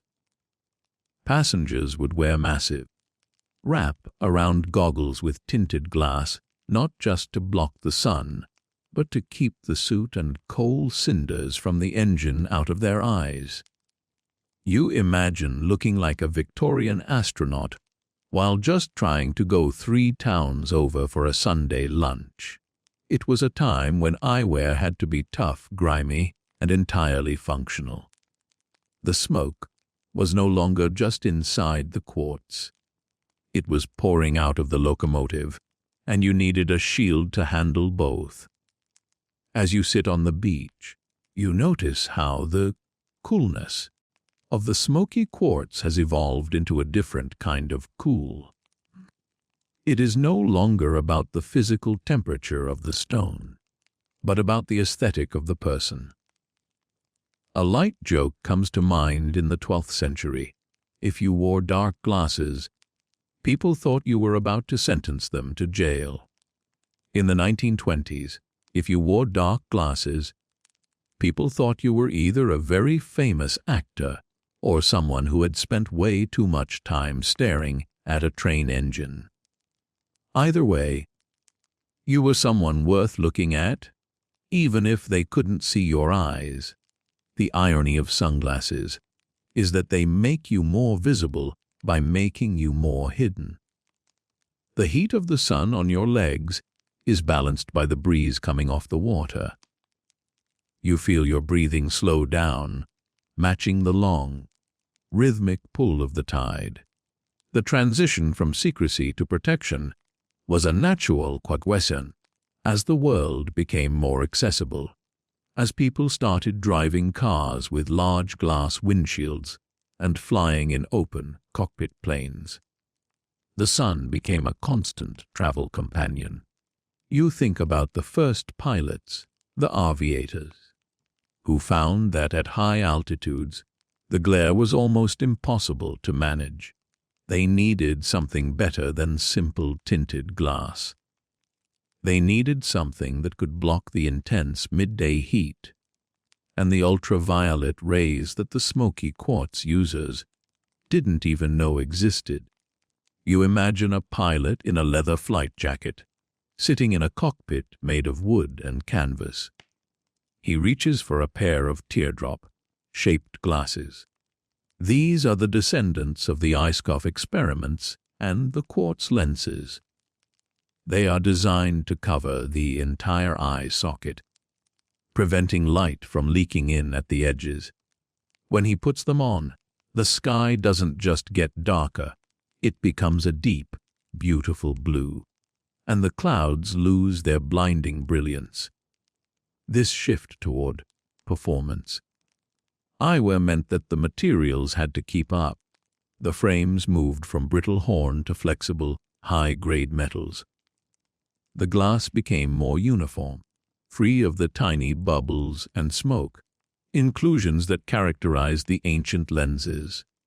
Another light joke: if the ancient Chinese judges could see these aviator glasses, they would probably be very confused about why the frames weren't made of tortoise shell. They might think the pilot was a very fast, moving judge who had lost his heavy silk cords. But the goal remains the same. Whether you are trying to be impartial in a court or trying to land a plane on a grass field, you are using a tool to control your environment. You are taking the raw power of the sun and making it work for you. You are choosing your own version of the day. The boardwalk is starting to quiet down as the sun moves toward the horizon.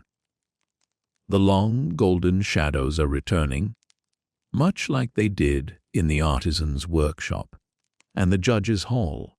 You realize that the secrecy aspect of the smoky quartz never really went away. Even on this 1920s beach, people are using their sunglasses to create a little bit of private space. Behind the lenses, you can watch the world go by without anyone knowing where your eyes are resting. You can be a silent observer of the spectacle of life. It's a very cozy feeling being in the world, but protected from it at the same time. It's like being under a heavy blanket while a storm rages outside. Historians often discuss how the shift to sun protection coincided with a shift in health philosophy. In the 1800s, being pale was a sign of wealth because it meant you didn't have to work outside. But by the early 1900s, a tan became a sign of health and leisure. This sun worship meant people were spending hours in the brightness and their eyes were paying the price. The sunglasses became the essential tool for this new, outdoor, loving society. You think about the patience of a rock again. The smoky quartz waited for millions of years to be useful to humans, and now its legacy is everywhere, on every beach, in every car, and on every face looking up at the sky. A third light joke, the 1920s version of losing your glasses, was probably a lot more dramatic than it is today. If you dropped your celluloid shades into the ocean, you couldn't just go to a big box store and buy 10 more pairs for $5. You would have to walk back to Sam Foster's stand, explain your clumsiness, and wait for him to pull another pair from his wooden crate. It was a tragedy of the seaside. You imagine a young man frantically searching the surf for his cool factor, while his friends watch from the boardwalk, their own eyes safely tucked behind their gray, tinted lenses. As the evening air grows cooler, you feel the tension in your own face completely disappear. You have spent the day traveling through the evolution of sight, and the journey has been a relaxing one. You are seeing how every era takes the same basic human need, the need for shade, and dresses it up in the technology and fashion of the time. The smoky quartz was the foundation, the heavy, earth-bound beginning. The tinted glass was the scientific middle, and the mass-produced shades of the 20th century are the practical conclusion. The focus on blocking the sun is really just a way of saying we have finally learned how to be comfortable in our own world. You watch a small child playing in the sand, wearing a pair of oversized sunglasses that keep slipping down her nose. She doesn't know about the Song Dynasty or James Iskow. She just knows that the world looks a lot more interesting when it's purple or brown. There is a beautiful simplicity in that. We are all just that child playing with the light. We are all just trying to find a way to make the day feel a little bit more like a dream. The smoky quartz started as a mystery of the earth, and it ended up as a staple of our daily lives. The transition from social secrecy to vision protection was also a transition from the few to the many. In the 12th century, maybe only a few hundred people in the world owned a pair of smoky quartz lenses. By the 1930s, millions of people were wearing them. The mask was no longer a symbol of power. It was a symbol of freedom. It meant you could go anywhere, do anything, and stay out as long as you wanted. You were no longer at the mercy of the midday heat. You had the power of the mountain on your face, even if it was made of plastic and glass now. You take a deep breath, smelling the salt and the drying wood of the boardwalk. You feel a sense of unity with all the people who have come before you. You are all part of the same long line of squinting humans who finally found a way to stop. You think about the breath of the earth that the ancient miners believed was in the quartz. Maybe they were right in a way. Maybe the coolness of the glasses is a way for us to keep our cool in a world that is always trying to heat us up. It's a comforting thought to hold as you drift toward the end of this chapter.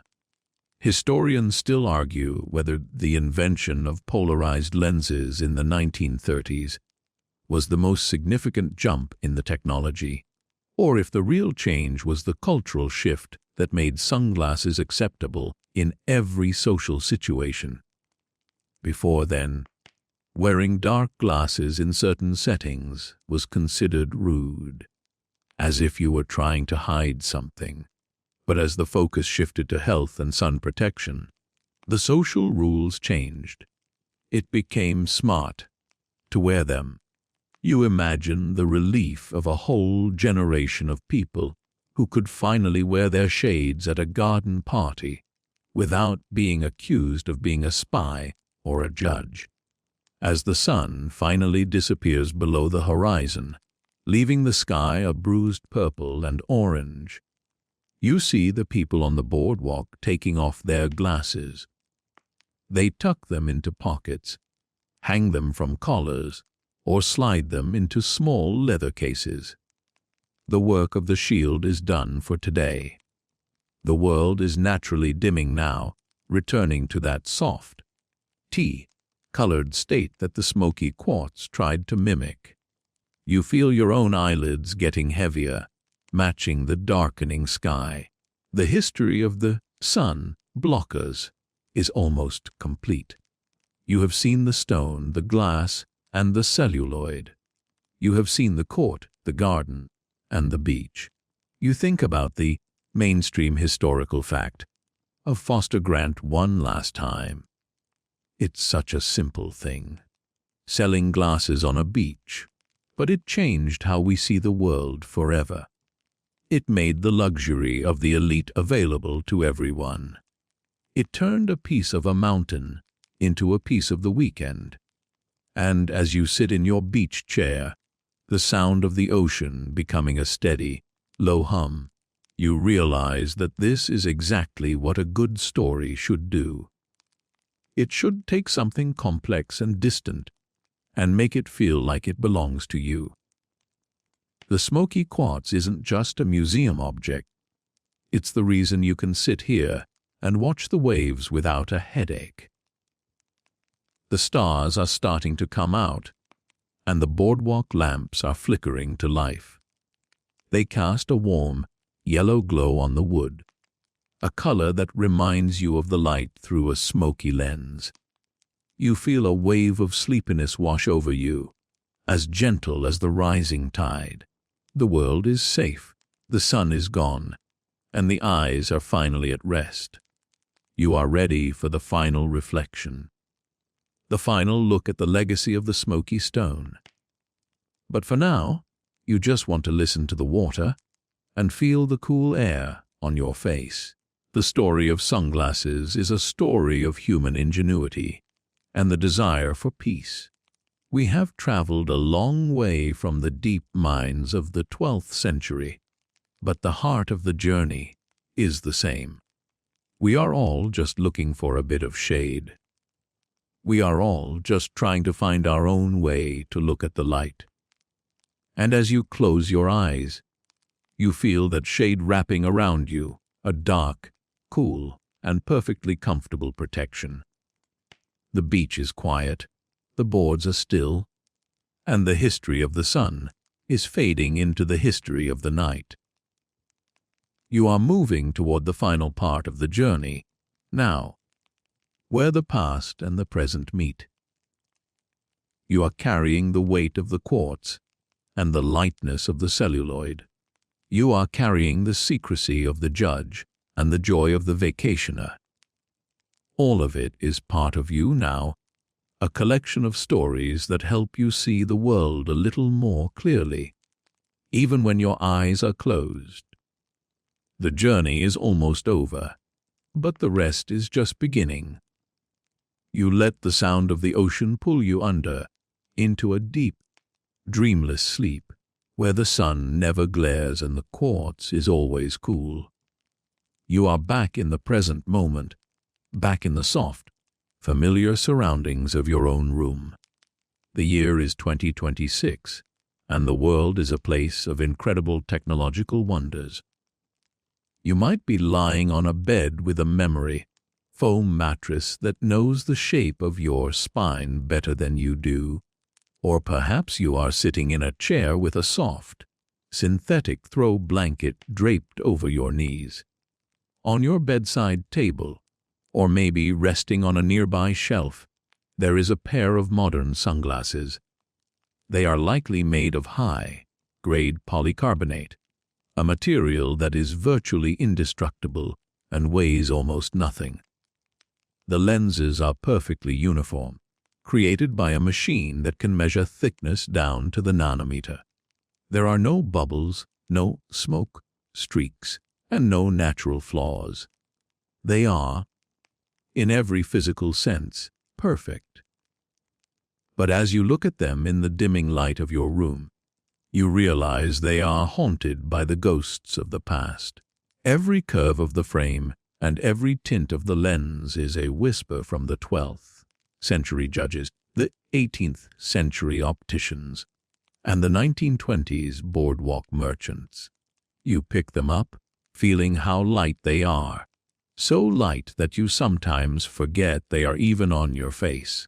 A light joke comes to mind. We have all had that moment of panic where we spend 10 minutes looking for our glasses, checking under cushions and behind books, only to realize they have been sitting on top of our head the entire time. It is a modern kind of silliness that the ancient judge, with his heavy silk cords and 2 pounds of rock tied to his face, would probably find very amusing. He never would have forgotten he was wearing his glasses. They were a constant, heavy reminder of his duty. The mainstream historical fact that brings our journey into the modern era is the invention of polarized lenses by Edwin Land in 1936. While the smoky quartz used the natural darkness of the stone to block light, Land used the power of chemistry to create a filter that could specifically block the horizontal waves of light that cause glare. It was a revolution in comfort. Suddenly, a fisherman could see through the surface of the water, and a driver could see the road without the blinding reflection of the sun on the pavement. It was the ultimate refinement of the goal that began in the Chinese mountains millions of years ago. We didn't just want to make the world darker. We wanted to make it clearer. We wanted to see the truth without the interference of the glare.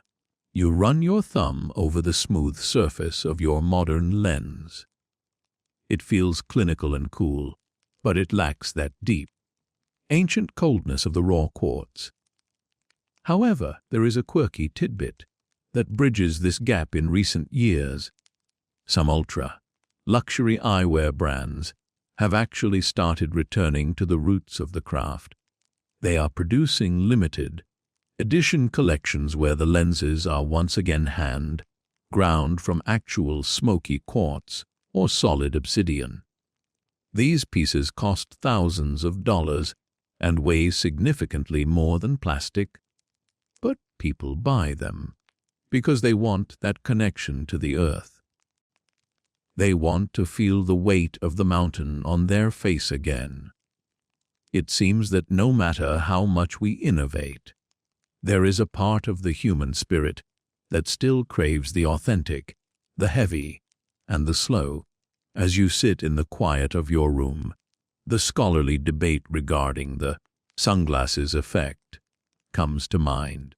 Historians and sociologists still argue whether the widespread use of sunglasses has fundamentally changed how humans interact with one another. By hiding our eyes, do we become more isolated? Does the mask that the Chinese judges used to maintain impartiality actually create a world where we are all a little more distant from our neighbors? When you can't see someone's eyes, you lose a layer of empathy and connection. Yet at the same time, the sunglasses provide a necessary sanctuary. In our modern hyper-connected world, having a way to disappear in plain sight is a vital form of mental health protection. The dark lenses are a portable, do not disturb, sign for the soul, a second light joke. Have you ever tried to have a serious conversation with someone while they are wearing mirrored sunglasses? It is nearly impossible. You end up just staring at a tiny, distorted version of yourself, checking to see if you have food in your teeth while you are trying to discuss your feelings. It is the ultimate social barrier. The smoky quartz lenses were the first version of this. They weren't just blocking the sun. They were creating a private room that you carried with you everywhere. You realize that while the materials have changed from stone to glass to plastic, the human desire to have a little bit of privacy has remained exactly the same. You lean back, feeling the weight of the day finally starting to drift away. You think about the journey of the smoky quartz, from the deep, pressurized heat of the Earth's crust, to the rhythmic grinding of the artisan's workshop, to the silent, incense-filled halls of the court, to the healing gardens, and finally to the bright, noisy beaches of the 20th century. It is a story of transformation. It is a story of how we take the raw, chaotic energy of nature and shape it into something that brings us peace. Every time you put on your sunglasses, you are participating in a ritual that is nearly 1,000 years old. You are saying to the world, I will see you on my own terms. The light in your room is very soft now. The sun has moved far below the horizon, and the sky is a deep, velvety blue. You don't need your glasses now, but you keep them close by, a small symbol of the protection you have earned. You think about the raccoon eyes joke, the classic mark of someone who spent the whole day in the sun with their glasses on, only to realize they have white circles around their eyes like a confused forest animal. It is a small price to pay for the comfort of the shade. It is a badge of a day well spent in the light. A third light joke for this section. Think about how we still haven't solved the problem of glasses fogging up. You can have a pair of glasses made of aerospace grade materials, but the moment you try to drink a hot cup of tea or walk into a warm room from the cold, you are instantly blinded by a wall of white mist. It is a reminder that nature always finds a way to remind us who is really in charge. Even the most sophisticated vision shield can be defeated by a bit of steam. It keeps us humble. It reminds us that we are still just humans, trying our best to manage the elements. You find yourself thinking about the artisan from the second section. You wonder if he ever imagined that his slow, difficult work would lead to a world where everyone carries a piece of his invention in their pocket. Probably not. He was just focused on the wire, the sand, and the stone. But his spirit lives on in every person who finds a moment of relief in the shade. The patience of a rock that he practiced has become a part of our global culture. We have learned to value the pause. We have learned that sometimes the best way to move forward is to first dim the lights and take a breath. The air in your room feels cool and still. You are no longer thinking about the 17,500 words or the technical details of quartz radiation. You are just focusing on the feeling of being safe and rested. The story has done its work. It has taken you on a long journey through time and space, only to bring you back right here, where you are most comfortable. The history of the smoky quartz is not a distant, dry subject. It is the texture of your life. It is the coolness on your skin and the softness in your eyes. As you drift closer to the final wind down, you realize that the most important thing the smoky quartz taught us wasn't how to block the sun. It was how to find a center of gravity. It taught us that we can be steady like a mountain, even when the world is bright and loud. It taught us that our inner world is worth protecting. Whether you are a judge in the 12th century or a person in 2026 trying to fall asleep, the need for a smoky space, a space of calm and filtered light, is universal. You have found that space tonight. You have carved it out of the history of the world. You watch the last bit of light fade from the edges of your curtains. The room is almost completely dark now, the kind of darkness that feels like a soft, heavy silk robe. You feel a sense of completion. The journey is over, the story is told, and the rest is waiting for you. You have seen the breath of the earth and the fire of the forge. You have walked the boardwalk and sat in the court. And through it all, you have carried that little piece of smoky quartz in your mind, a cooling, grounding anchor that has helped you let go of the day. Historians still argue whether the future of sunglasses lies in augmented reality or if we will eventually return to the simplest forms of eye protection. But as you close your eyes, you know the answer doesn't really matter. The technology will change, the fashions will shift, but the human need for rest will always be the same. We will always look for the shade. We will always look for the smoke, and we will always find our way back to the quiet, cool heart of the stone. The final light joke: imagine if our modern, smart glasses could talk to the ancient smoky quartz. The smart glasses would be talking about data, maps, and heart rates, while the quartz would just sit there, cold and silent, perfectly content to just be a rock. Sometimes, being a rock is the smartest thing you can do. It doesn't need updates, it doesn't need charging, and it never goes out of style. It just provides shade. And in the end, that is all we really want. You feel your body becoming very heavy, sinking into the mattress as if you were becoming a part of the earth yourself. Your breathing is slow, deep, and effortless. The smoke of the quartz has filled your mind, turning your thoughts into soft, amber clouds that drift lazily through the darkness. You are not worried about tomorrow. You are not thinking about the past. You are just here, in the perfect, protected present. The story is fading, the world is quiet, and the journey has brought you exactly where you need to be. The legacy of the smoky lenses is a legacy of peace.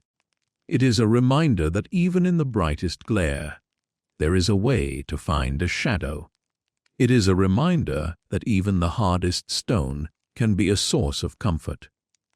You carry that legacy with you. Now, as you move towards sleep, you are protected, you are calm, and you are ready to let go. The mountain is deep, the quartz is cool, and your eyes are finally, perfectly at rest. The world outside has grown very still now, and the soft, steady hum of the fan in the background is the only sound that remains. It is a rhythmic, comforting pulse that seems to push the rest of the world further and further away. You can feel the edges of your thoughts beginning to soften and blur, like the ink on an old scroll left out in the rain. There is no more need for shields or masks or filtered light, because the night has provided all the shade you could ever need. Your breathing has found a slow, natural cadence, a gentle rise and fall that matches the quiet heartbeat of the house. Every muscle in your body has finally surrendered its hold, leaving you feeling light and heavy all at once, as if you are floating on a deep, dark sea of stars. The story of the smoky quartz, the judges, and the sun-drenched boardwalks is folding itself up into a small, velvet-lined box in the back of your mind. You are safe in this silence, wrapped in a blanket of history that is both ancient and new. There are no more words to follow, no more facts to remember, and no more journeys to take tonight. The light has been tamed, the glare has been defeated, and the path to sleep is wide and clear. You are drifting now, moving gently into that warm, amber glow where dreams are made of smoke and stone. Everything is quiet. Everything is soft. Everything is exactly as it should be. The mountain is at rest, and so are you.